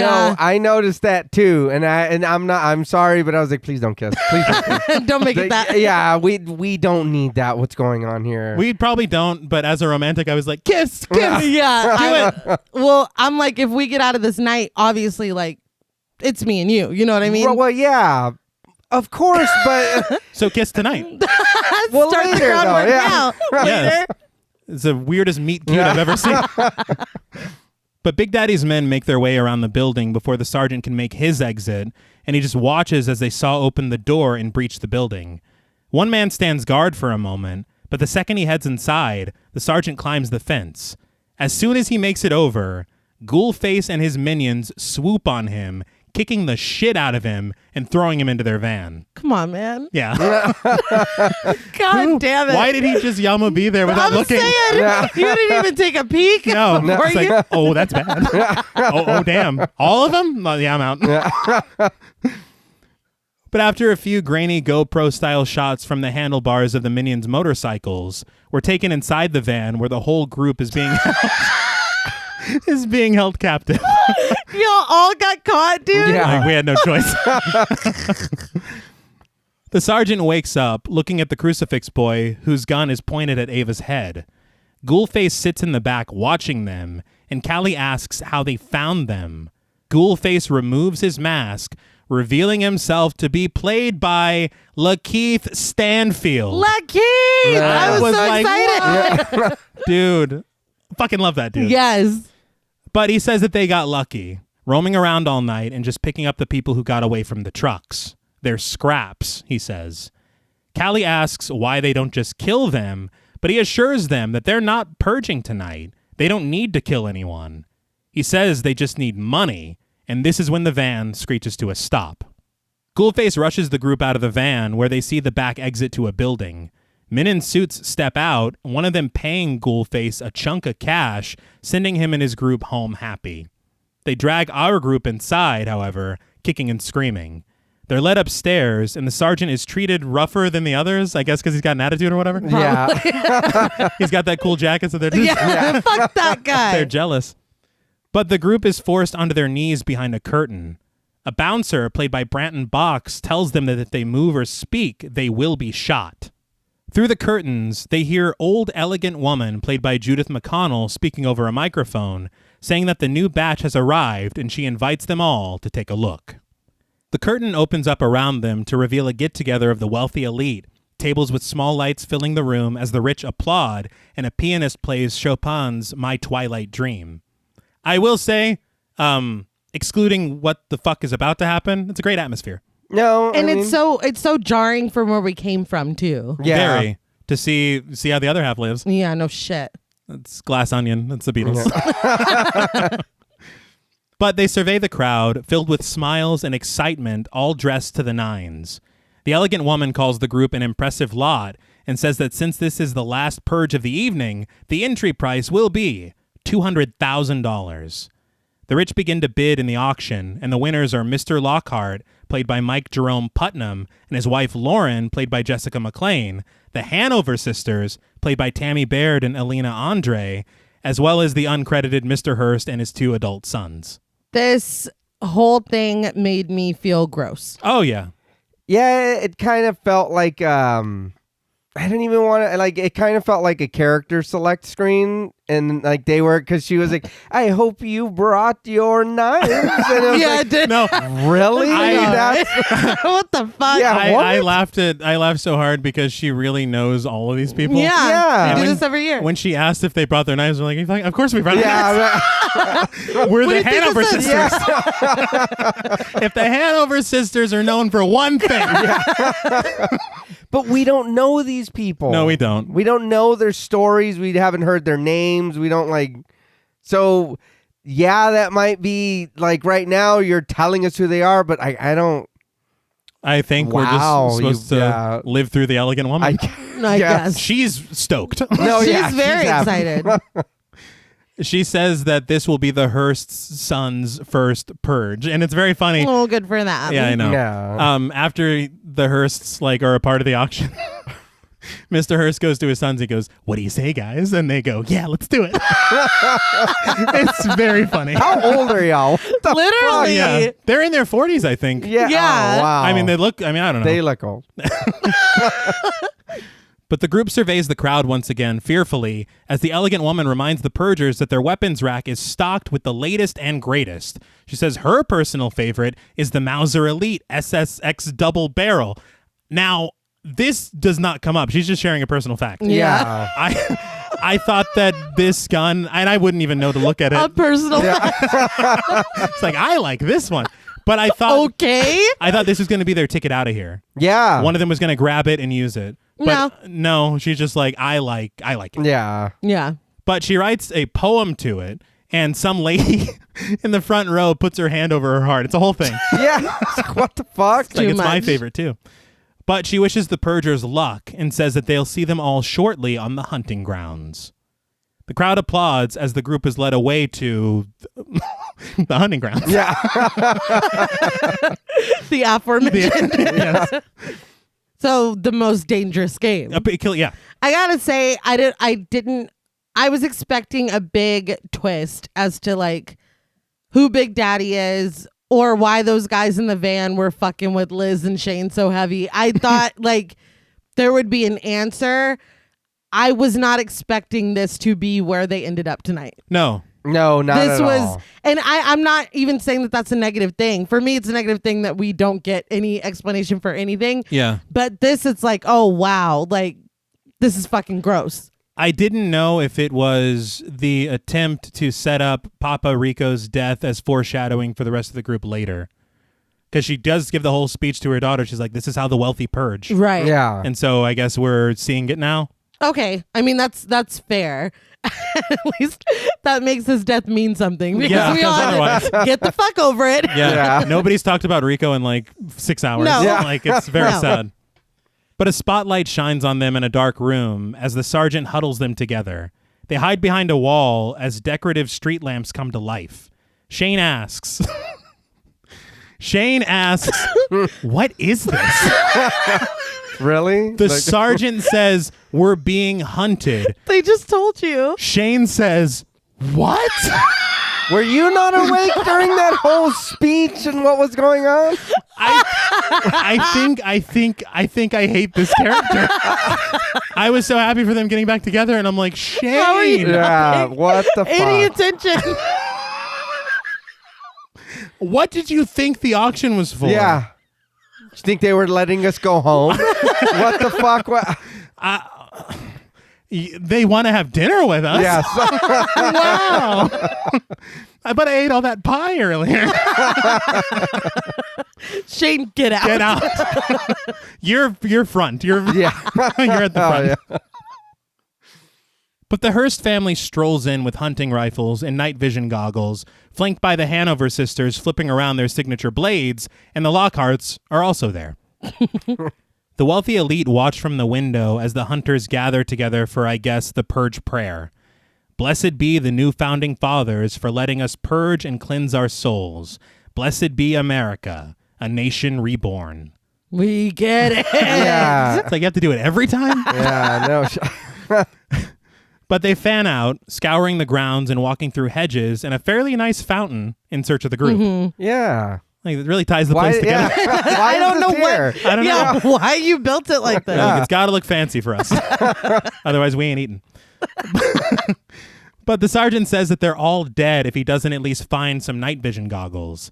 Callie tries to get him not to go, but he promises that he'll come back. He slinks around in the darkness as we hear errant gunshots and sounds of murder. We see a man shotgun through a wall, which at this point I was like, I thought you said this was the last Purge of the night. Our group. Yeah. So Who are these exactly. people? Who are these other expendable random people?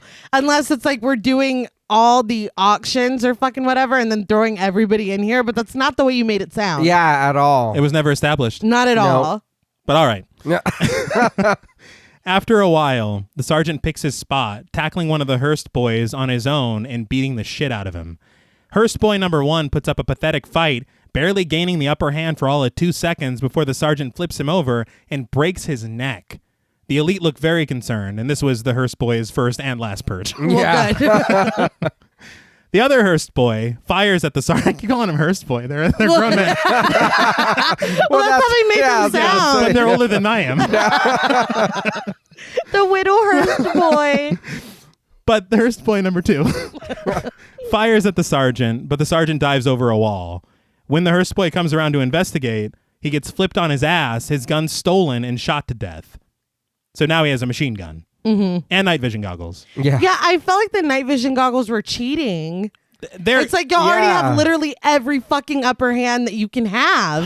It almost sounds like the elite class. Yeah, you're right.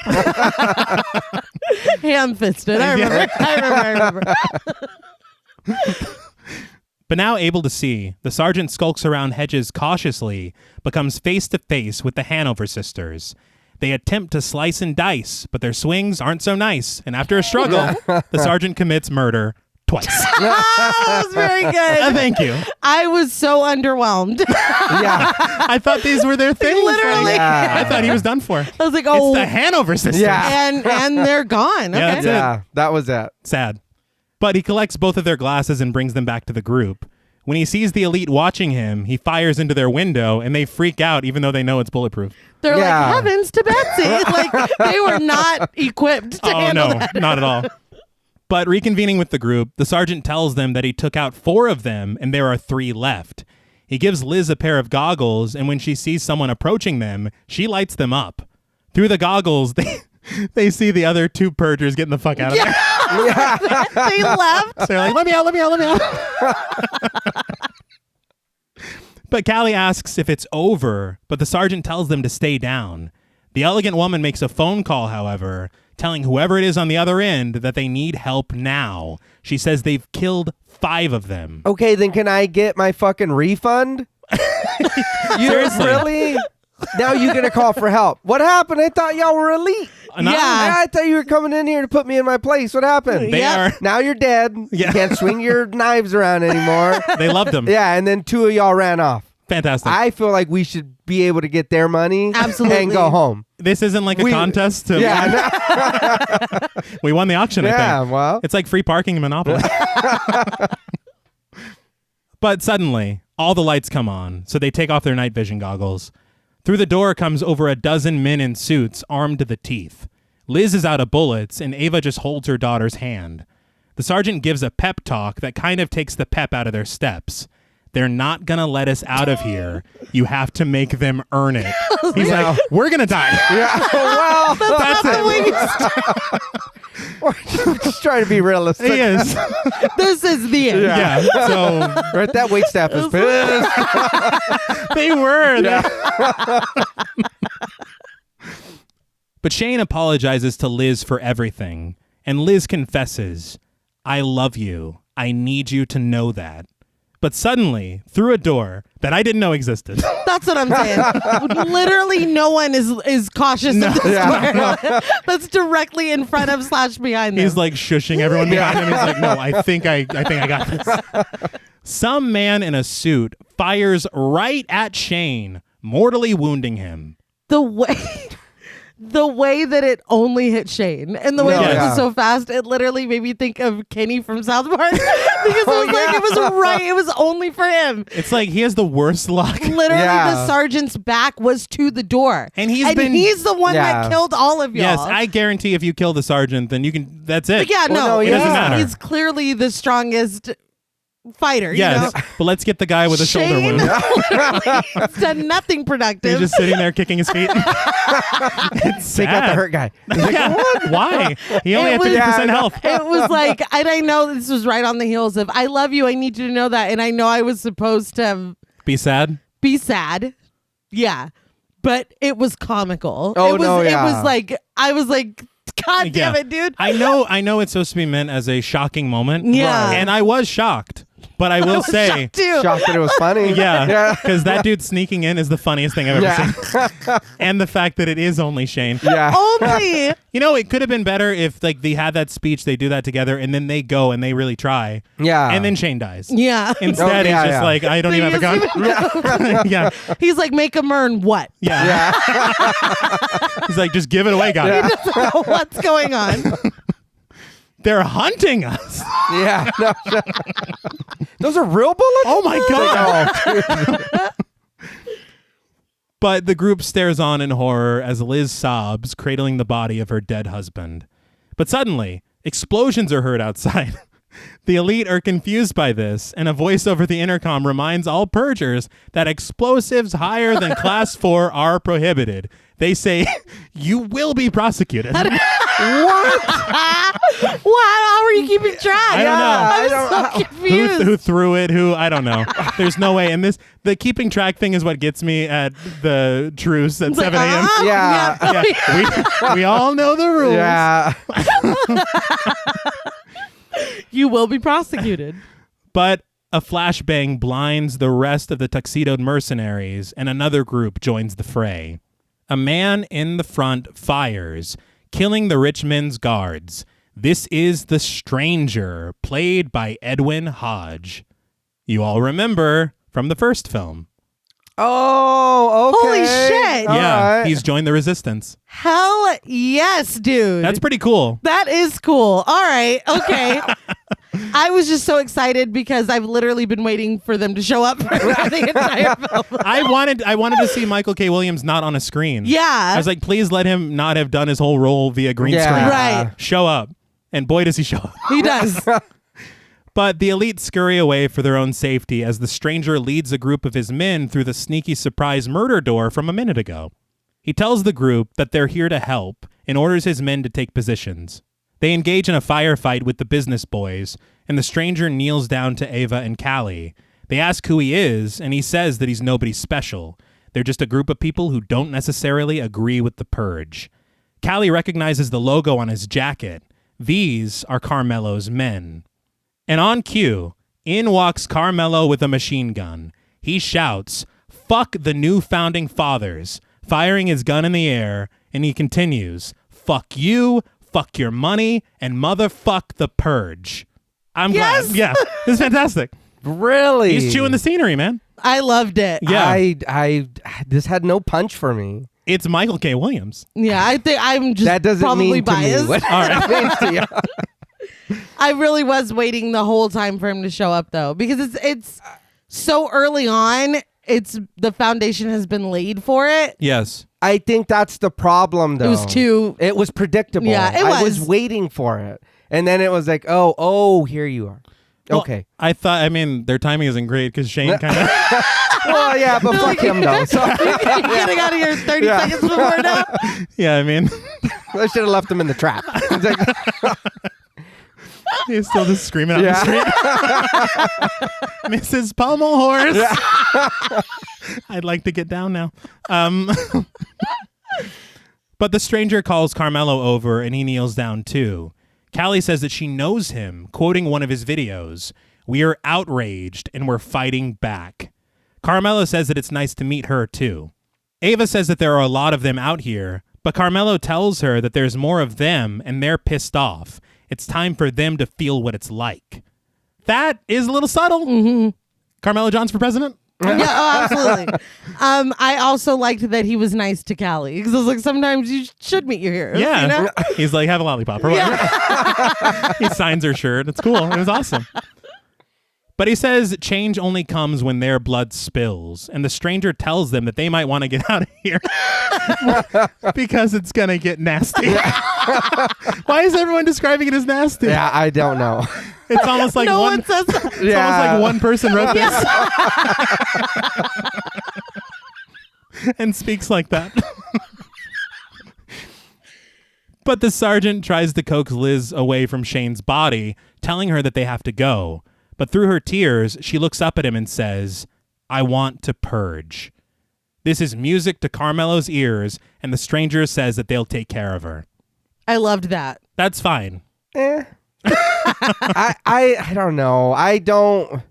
We'll get into it later. I don't like this. The rest of this, I was just like, okay, it just didn't work for me. I just don't know. Like I said, I'll explain it later because I did write some notes. But yeah, it was just not. It did not do for me what I was hoping it would do. I'm just glad to see the resistance. Yeah. I am too, but I just don't. I am, but again, like I said earlier, for me, I feel like this is a big jump into the future of what's going on with the Purge. I would have liked them to start from the beginning and let us grow with it. Now, I know we got to wait until like the 17th movie to get to the beginning. I think it's just the fourth one. Same thing. Same shit. Right. But I mean, I also would have liked maybe this throughout the movie or little hints of this throughout the movie. You mean to tell me y'all started coming to save us an hour before the Purge was over? But you waited that whole time? Wait, though, in all fairness, aside from the stuff on the screens, they did take out one of the trucks. So they've been around. They just didn't get to them. I didn't know that. Them. When did that happen? When they found the spray paint. Carmelo's men took out that truck. I don't know if that justifies enough for me. I still don't like it. 1%. But Ava and Callie leave, giving their condolences to Liz. Ava kisses her on the head, which I mean, it's a little personal. Yeah. I don't think you know them. We've been through a lot together, though. I don't know if someone I met tonight, I'd let them kiss me on the head. That's all. We've been through all this. You can kiss me on the head. I'm probably going to die. All right, I'm kiss me on the probably head. yeah, Just- you're right. kiss my eyes and lay me to sleep. Okay? Please. That's AFI. But they leave with the sergeant, and Carmelo hands Liz a gun. He shouts to the elite to get ready to bleed because this is their time now. They push forward, mowing down everyone in sight. It's our time down here. That's it? All right. That's your only note, I see. Okay. But in a parking garage, the elegant woman attempts to make a hasty exit in her car, but the sergeant orders her out by gunpoint. He grabs her by the back of the neck and tells her, "You don't deserve to live, you piece of shit." She doesn't. It was just very, very... She doesn't. Very simply put. It just made me laugh. But then he tells her to remember him, which honestly seemed like a little much even in this situation. Yeah. Well, I mean, you're not going to kill her. I knew he wasn't going to kill her. Yeah, that's But it's like, unfortunate. maybe you should be scared that somebody's going to, though. Okay. Like, even if I'm not going to, the way that you, like, our lives were so inconsequential and y'all were going to have fun with them, maybe you should feel that for a little bit. All right, fair point. It was just the way he was like, "You remember me." I was like, oh my God. Oh, yeah. He's Batman. Yeah. He's Max Payne. I already told y'all. But he tells her to run, and she does. She takes off with her husband or consort or whatever, and the sergeant tells them to run faster. He gets in the driver's seat of the car, and Callie checks the time on the dashboard. They've got about 45 minutes left until the purge is over, and the sergeant says that there's still time and he can make it, and he speeds away. How close was this destination, though? Like, he started at the beginning of the night. Yeah, he did. Oh, yeah. You know, it was like he was taking the scenic route. Yeah. Because you don't need to do, No. especially where we end up, you never needed to go through the city. No shit. I mean, like, I understand he made that U-turn when it got too spicy. He said, I want to see some freaky shit. But over shots of the city, a voice on the radio reminds all listeners that there isn't much time left in this year's purge, imploring them to go out there and make themselves better citizens. The voice closes with, "God be with you all," and we find our trio parked on a suburban street, the sun rising above them. Ava asks what they're doing here, and the sergeant points to a house on the corner, telling them that the owner of that house killed his son 12 months ago. He said his son Nicholas was coming home from school, and the owner of that house swerved off the road in his car and hit him. They said his blood alcohol level was 3 times the legal limit, but he got off on a technicality, and now him and his wife and his 2 kids live in that house happily ever after. What a fucking horrible, tragic story. Yeah. And I understand his motivation. Uh-huh. But also, you could have put this together already. Oh, yeah. I feel Yeah. like The this would newspaper have been clipping. a lot more impactful if we hadn't seen all that. Uh-huh. Yeah, and I agree. I don't think we should have seen the newspaper at all. Yeah. No. But it says it was an accident. If he was drunk, that's not an accident. I mean, yeah, some accountability. Plus the technicality. See, that's where I had my issue. Yeah. Because so many movies talk about technicalities, but they never explain the technicality. Yeah. All they do, like, I mean, Nightmare on Elm Street at least said it was like a faulty search warrant or something. Oh, Yeah. yeah. That's an explained technicality, but you Yeah. can't, with what I see on paper, what the fuck is How- the technicality? Yeah, no shit. How was there any way? The sergeant's like, I'm not a lawyer, all right? Yeah. But I'd like to know. Yeah. But tears fill Ava's eyes as she hears this story, and the sergeant shares that 2 weeks ago, he came here and disabled the back barricade to the house, and that's what they're doing here today. I want to say that this made me laugh a little bit, because whoever owns this house, dude went 2 weeks without knowing that his back gate, it's purge night, And dude. also, that was illegal. Oh, you're right. And he confessed. Yeah. Oh, yeah. Wah, wah. You will be prosecuted. Ava's like, hello, police. At 7 a.m.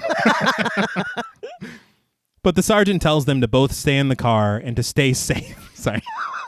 That's still funny to me. He tells them both to stay in the car and to stay safe because it's almost over. Callie begs him to stay and gives her condolences over what happened to Nicholas, but he just screams at her to let go of him and stay here. With his submachine gun, the sergeant walks in slow motion to the sidewalk as Ava and Callie look on distraught. The sergeant breaks into the home, takes off his jacket, and sneaks inside. He steals a knife from the kitchen and makes his way into the bedroom. A television comes to life, announcing that there are 5 minutes left in the annual purge. The sergeant finds Warren Grass, played by Brandon Keener, asleep in bed with his wife, played by Amy Price Francis. He pokes him awake with the machine gun, socks him in the face, and this wakes both of them up. He assures Warren that he isn't here for the kids, he's only here for him, but then he throws Warren's wife to the ground, telling her to stay there. He grabs Warren, putting the knife to him, and telling him to look at him, asking if he remembers his face. The reaction here, I understand that Warren just woke up, but he goes, okay, yeah. He's like, yeah, I remember. What the fuck? I know you are. You're the My sergeant. bad. Yeah. Whoops. But the sergeant is overcome with emotion, and he tells him that he took his son. He killed his son. Warren's wife begs for his life, and the sergeant holds a knife over Warren, telling Warren to say that he saw his son's face when he killed him. Warren finally says that he did, and the sergeant says that he's going to pay for what he did to his son. He screams madly, and we cut to an exterior shot of the Grass's home, the security equipment disarming as the purge is about to end. This was kind of heartbreaking to watch. Yeah. Especially since we followed him being so stoic this entire film. Mm-hmm. This was just really fucking sad. Well, because you realize that this is what has been going on inside. Yeah. Yeah. And Frank Grillo is great. Yeah. He's really, really good. But the sergeant walks outside, gun in hand, breathing in the morning air. He is promptly shot in the stomach and the chest and falls to the ground. Wow. You know, if he didn't give his vest away. Oh, shit. And she's Wow. waiting in the car. Yeah. Just comfortable. Yeah. Yeah. His vest is really warm. Yeah. But up the front steps walks Big Daddy. He stands over the sergeant, taking off his sunglasses, and he tells them that they found his car. He calls him Sergeant and says that his plates told them who he is. How the fuck did his plates tell them where he was going to be, where he was going? Well, he says it was easy to see where he was headed tonight, and honestly, he says he would have done the same thing. I will say that if this happened less than a year ago, they find the plates, they tag it to the sergeant, they know his history. Yeah. It's in the paper. Okay, yeah. But y'all did all that work. Well, he shot him in the face. It's like, it we're felt- going to get him. This felt like a lot. Well, it is, And but the fact that your whole quest was for Ava and Callie. uh-huh. And so I'm like, oh, they're dead. They're literally sitting in the car in front of the house. So they Yeah. must be dead, right? Well, like, duck down. Yeah. I think that's the guy. I think that was fucking Big Daddy. But he says that there's an unwritten Purge rule.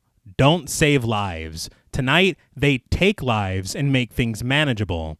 But he says that the citizens aren't killing enough, so they supplement it all and keep things balanced. Big Daddy says that it's important work that the NFAA does and that he can't have any interferences. It's like, so we're just telling all the business. All of it. Cool. But that's what I'm saying. And I get that. But you're telling me nobody for 9 years caught on that these 18-wheelers were driving around, killing people in the lower income parts of the city. Nobody else survived And them? Nobody- that's what you're worried about is the two people that got away? Like, y'all killed a bunch of people No, tonight. Yeah. He shot him in the face. I don't care. He doesn't even seem to have a problem with that. He doesn't even No, bring that He up. has Yeah. a tiny bandage on. He's got like It's Nellie's like a- Band-Aid. Yeah, I was gonna say. Not Nellie's. I mean, he does though. It's like what? And you got shot in the head, not the cheek. Yeah. What the fuck? I don't know. But he says that they can't have heroes either. The sergeant lies there bleeding as Big Daddy stands and raises his gun. He says he hopes that he feels cleansed and takes off his hat as the music pulses. He cocks his gun and says, "Blessed be America, a nation reborn." It's like if they don't say this, the murder doesn't, Yeah. the murder doesn't count. Fuck, I will be dude. prosecuted. Yeah. But before he can pull the trigger, a bullet pierces through Big Daddy's skull, and we see that the shooter is Warren Grass. He didn't purge him. No, he didn't. And the shot looked fake, but Yeah. It I looked did. real bad. but reinforcements swarm in as Warren checks in on the sergeant. Ava and Callie get out of the car and raise their guns to them just as Warren does. Y'all were just watching this happen. Yeah. No. Oh, shit. damn. Well, he got shot. I don't know. He saved them. He stood over Yeah. him monologuing. Yeah. Yeah. You could have. And Big Anything. Daddy, he wasn't wearing any armor. Yeah. No. He's just a dude out there on Purge Day. Yeah. But suddenly, the alarm sounds, signifying the end of the annual Purge. Everybody lowers their guns. Yeah. It's all right because I'm saved by the bell. They literally were like, oh, Next year. Yeah. you motherfucker. Memorize this address because. But Callie and Ava rush over to the sergeant and ask Warren if he has a car and force him to go get it. Ava frantically gets Callie to help lift the sergeant to his feet as uplifting music begins to play, and they walk him to Warren's car, which he pulls around front. They get the sergeant inside and cradle him.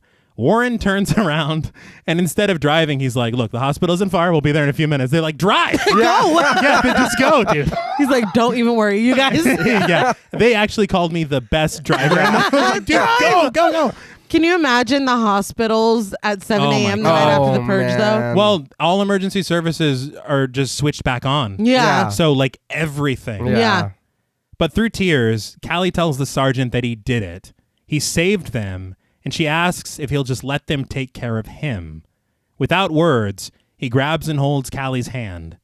Warren pulls into the hospital and runs inside to alert them of the emergency, and Callie and Ava help the sergeant out of the car and hold him for a moment. telling him that it's over. A voiceover on the radio says that it's just after 7 a.m., March 22nd, and the annual purge has concluded. But the camera rises to the sky, and we get an ending graphic that shows the date and the time, followed by the subtitle, 364 days until the next annual purge. Over a pretty cool and frightening montage, the credits roll. So, what did you guys think of The Purge: Anarchy? So, that's a movie. It was fun. Turn off your mind, watch it. There's a lot of dumb decisions made, and it really hurt a lot of the movie for me. I did like the ending, them coming to save them. I just felt like it was very predictable. It was the ending. It was coming towards the ending of the movie. They still hadn't shown up yet. You know they were coming somewhere. I do appreciate his speech and all that, but then that means that the entire wait staff was waiting for him to finish, then start shooting again at each other. Well, but he was doing his other men were already shooting though, and so he had to have his moment. The bullets all stopped, and then it was like, oh, so they're talking. Well, wait. Well, Carmelo's talking. Let him finish. No, yeah. Let the man talk.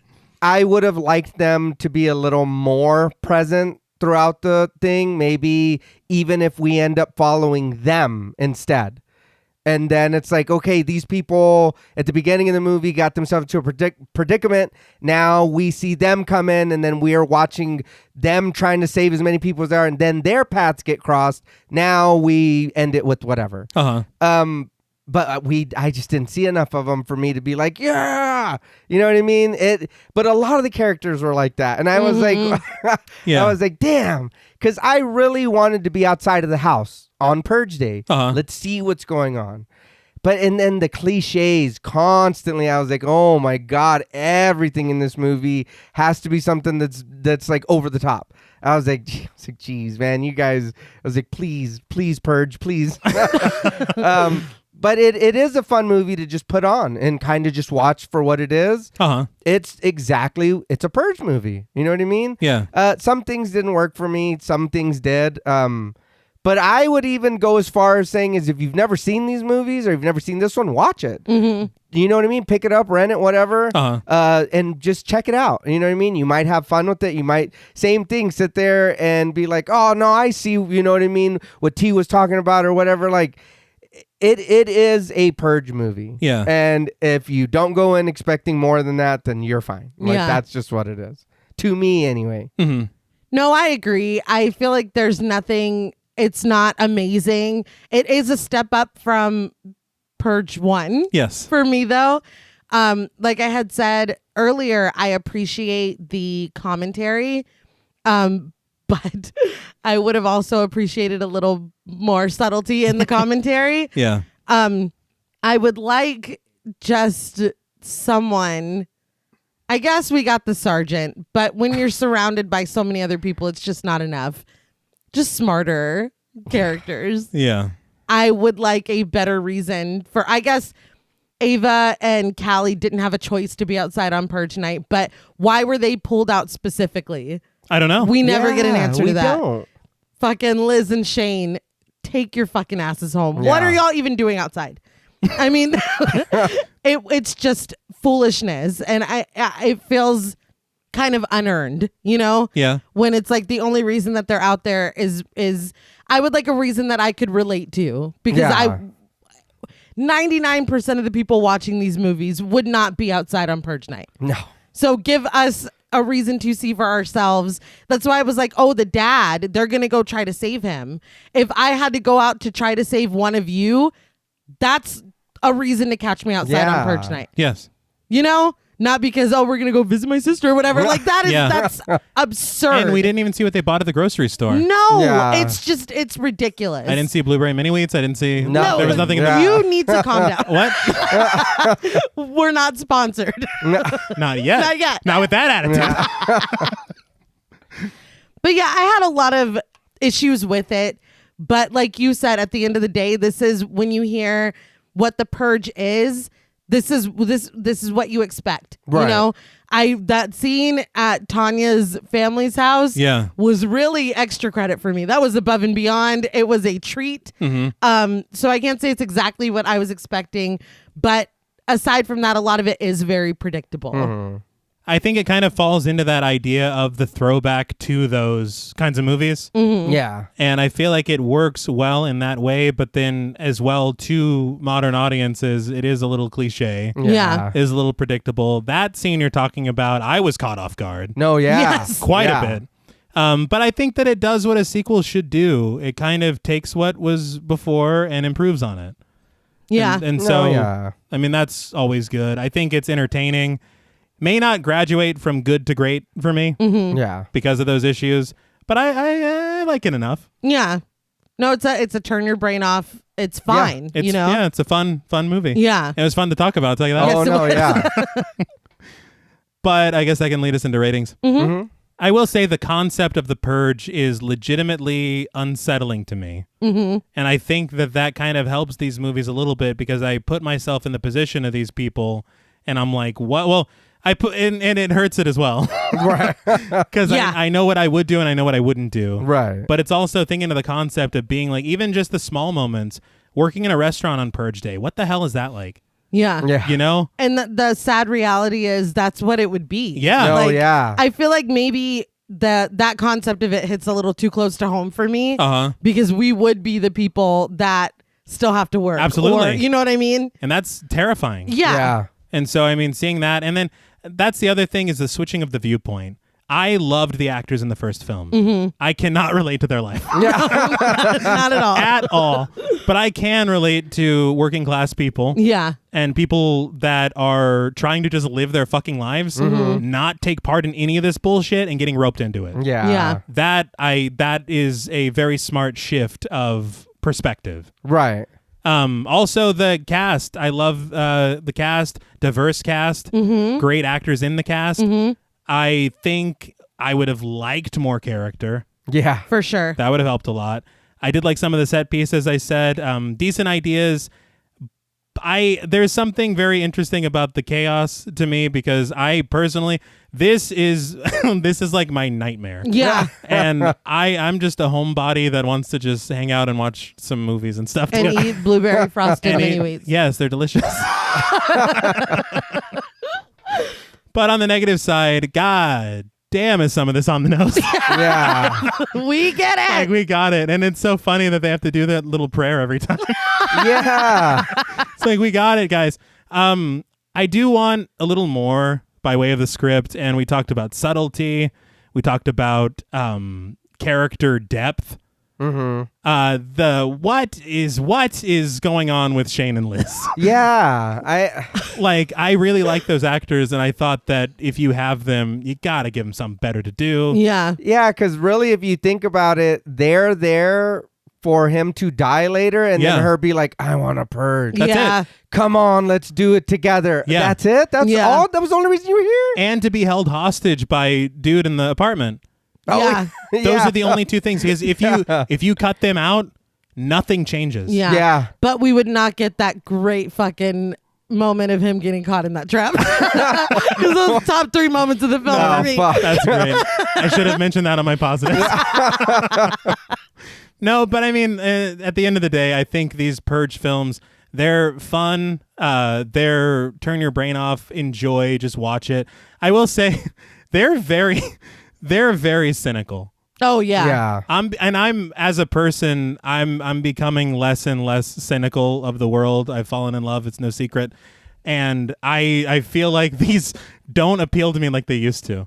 Because the cynicism that's there, I was like, yeah, the world is garbage. I don't think the world's garbage. I think the world's got this some is good stuff in harsh. it. Yeah, it's pretty harsh. I will say that the class struggle is real, No, yeah. Yeah. and it is good to shine a light on that. And it is kind of escapism as a poor person to see some rich people get it. Yeah. Get it? Get it? I know Yeah. what I'm saying, but I don't know. I think that these movies are interesting, and they have there's decent ideas. I would just prefer that they were fleshed out a little better. No, yeah. But for me, out of 10 vicious acts of violence, I am going to give The Purge Anarchy 6 vicious acts of violence out of 10. They're fun movies, and I will say this is a marked improvement above the first one because it's what I had in mind for the first one. Yeah. And so actually getting the film I thought I was going to see, got to give a little extra credit for that. Yeah. But I will now open the floor to you. I won't take too long. I know I kind of already said, my likes and kind of dislikes of the movie. I do appreciate, like you said, the commentary of the movie. But again, we don't see that until the end. I would have liked more of that. Again, maybe let's follow them and just watch the rich get fucked off, period. Mm-hmm. You know what I mean? Yeah, I'm having a good time. Cool. But it was very heavy-handed. Everything was very heavy-handed. And it's like, oh my God. It was. I don't care anymore. What you've been beating me over the head with this shit. I'm not. How do you want me in every other founding father? I don't give a shit. Give me something else. Give me more. What was it, Carmelo? Yeah. Give me more of that. He was great. Maybe some like little things, whatever. Or there's if there was vehicles burning or there was an abandoned vehicle all fucked up, and then the radio's playing his message, and it's like, okay, now he's taking over the radio here. waves. Yeah. Okay. More territory you get into, more you see their symbols somewhere, whatever. Okay, maybe we're safer here or whatever, and then you realize you're not, and they're fighting as. Anything else? I want some more. I don't want to see these people make stupid ideas and just keep ending up in other stupid situations. Well, excluding him stepping into that trap. Well, you can't lose that. No. We cannot lose that. He stepped into that on purpose. Though. Yeah. What's this? Oh man, Oh, God. But you are right. It is what we wanted to see in The Purge. Right. And I told your sister too, I said, I think I was a little too harsh on my score before. Okay. We had a lot of fun talking about it. I did have more for the movie. It gave me a little more. Not much, but it did improve some. Okay. So for me, on a scale from 1 to 10, vicious acts of violence, I'm going to give The Purge, Anarchy, a 4.5. All right. It is a step above the first one because it is outside. Uh-huh. I think it is that. I want to see more characterization of these people. For sure. I want to care a little more. You know what I mean? Because, again, to me, Shane's whole thing was just there. To step in a Yeah, trap. just step in a trap. Yeah. That was it. Yeah. That's all we needed him for. Is it okay? Like, sure. I mean, but Thank you for your service. Thank you. Yeah. But it is a fun turn your mind off and just watch it for what it is. Yeah. So I can't even fault it for that. But again, if you start, picking away at the layers and you see underneath, it's like, oh, wow, this is not, like you said, I'll say it's good. Uh-huh. It won't cross over to great. No. It's not happening. It's just, it's there.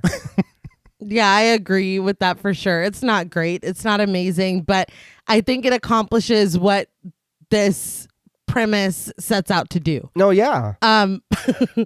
Again, I gotta shout out Shane. I'm going to be replaying that. The funniest. I was like, I sincerely can't believe it just happened and that it happened like that. In this movie, I can't believe that just happened. A bear trap. Then put his foot in it. Oh my God. It brought me so much joy. Yeah. But I feel like I've already aired my grievances with this and kind of celebrated the moments that I did like. I feel like it's definitely worth watching. I think that if the premise of The Purge is intriguing to you, this is a better bet than The Purge 1, I guess we're calling it. I would agree. Than Ethan Hawke's The Purge. Yes. But it still falls flat for me in a lot of areas. It was an enjoyable time though, and talking about it was a lot of fun as well. Again, the shining moment for me is probably in the apartment when all hell broke loose. I thought you were going to say it was Shane stepping. And also, I was like, we've been through this. And also Shane stepping into the trap.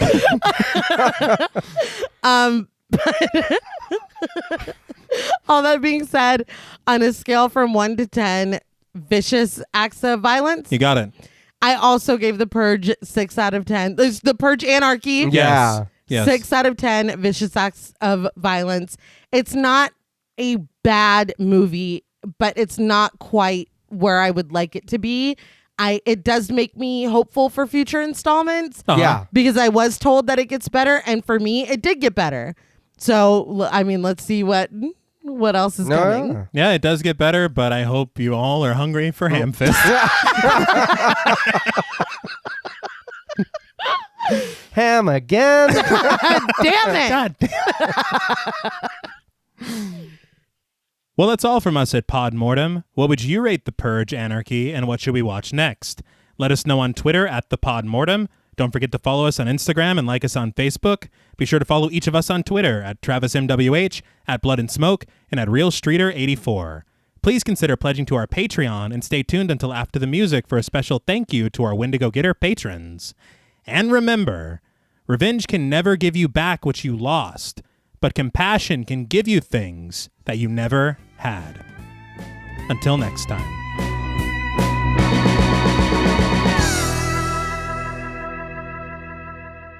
Thank you for staying tuned. We want to give a very special thank you to all of our Wendigo Getter patrons. Woo, yeah. You guys locked eyes. What are we doing? A special thank you to Chris Ontiveros, Kristen Lofton, Megan Martinez, Kimberly Bass, Sophie Hodson, Anthony Jerome M., Jordan Nash, Kent Morton, Lala Thomas, Travis Anissa Hunter, Miguel Myers ATX, Jennifer Perez, Allison O'Neill, Carissa, TJ and Angie Bronson, Gabrielle Trevino, Spooky Mom, Andy Teague, Applin Ontiveros, Karima Rhodes, Antonio Huerta, Kimberly Kleindienst, Will Brown, Sydney Smith, Osvaldo Soto, Jonathan, Bobby Holmes, Donna Eason, JD Rezak, Molly Gerhard, Armand Spasto, Aaron Aguirre, Eggy, Brittany Ramatar, Charity Oxner, Amanda Six, Mandy Rainwater, Eden, Jordan Roberts, Dylan, Melissa Sierra, Holly Bryan, Jordan Blevins, Liz Heath, Spencer Montalvo, Pancake the Panda, John Ramos, Michael Newting, Alexis Roberts, Dan Laveau, Itzy M, Gary Horton, Leisha Olivier, Kate Lamp, Carlos and Sydney, Jessica Hunter, Helena Rudder, Alan Johnston, Mariah, Livy Fun, Mandy M, Scott Troutman Wise, Towton Watson, Mozzie Bear, Brittany G, Dave Burke, Adrian Stakes, Daniel McGinnis, Nick Spill, Emma Hagel-Kissinger, Valerie G, Emiliana, Brian Glass, CB, Maya Noches, Taylor Santana, Will Lewison, Angelique, Smelly Poo Poo Head, Beth Bauer, Ben Coons, Cookie, Esperanza J, Jason Kyle OKC, Joshua Rumley, Danielle Peralta, Hannah R, Brandon, Nicholas Carter, Sawyer Reese Farr, Dr. Diva Loves Horror, Girl That's Scary, M. Fryback, Cassandra, Andrea Simmons, Ashley Higuera, William Rush, Ryan Brom, Megan Ochoa, Laura Lassiter, Natalie De Guzman, Eileen O, Morgan Freenomorph, Marissa E, Sydney, Henry F, Carlos J. Mota, Megan M, Strangely Sarah, Paul Jordan, Christy Beck, Nancy and Andy, Amanda Lopez, Cody Graves, Andy Terrell, Wizard Boner, Emel Tafoya, Abigail Spitzer, Katie K, Erica Morin, Cameron S, Nicole Stewart, and Triss Wynn. Wow. Oh, Woo! yeah. Thank you all so much. Thank you. We appreciate all of you. We love each and every one of you. And in these trying times, we hope you all Don't. stay safe. God damn it. Until next time.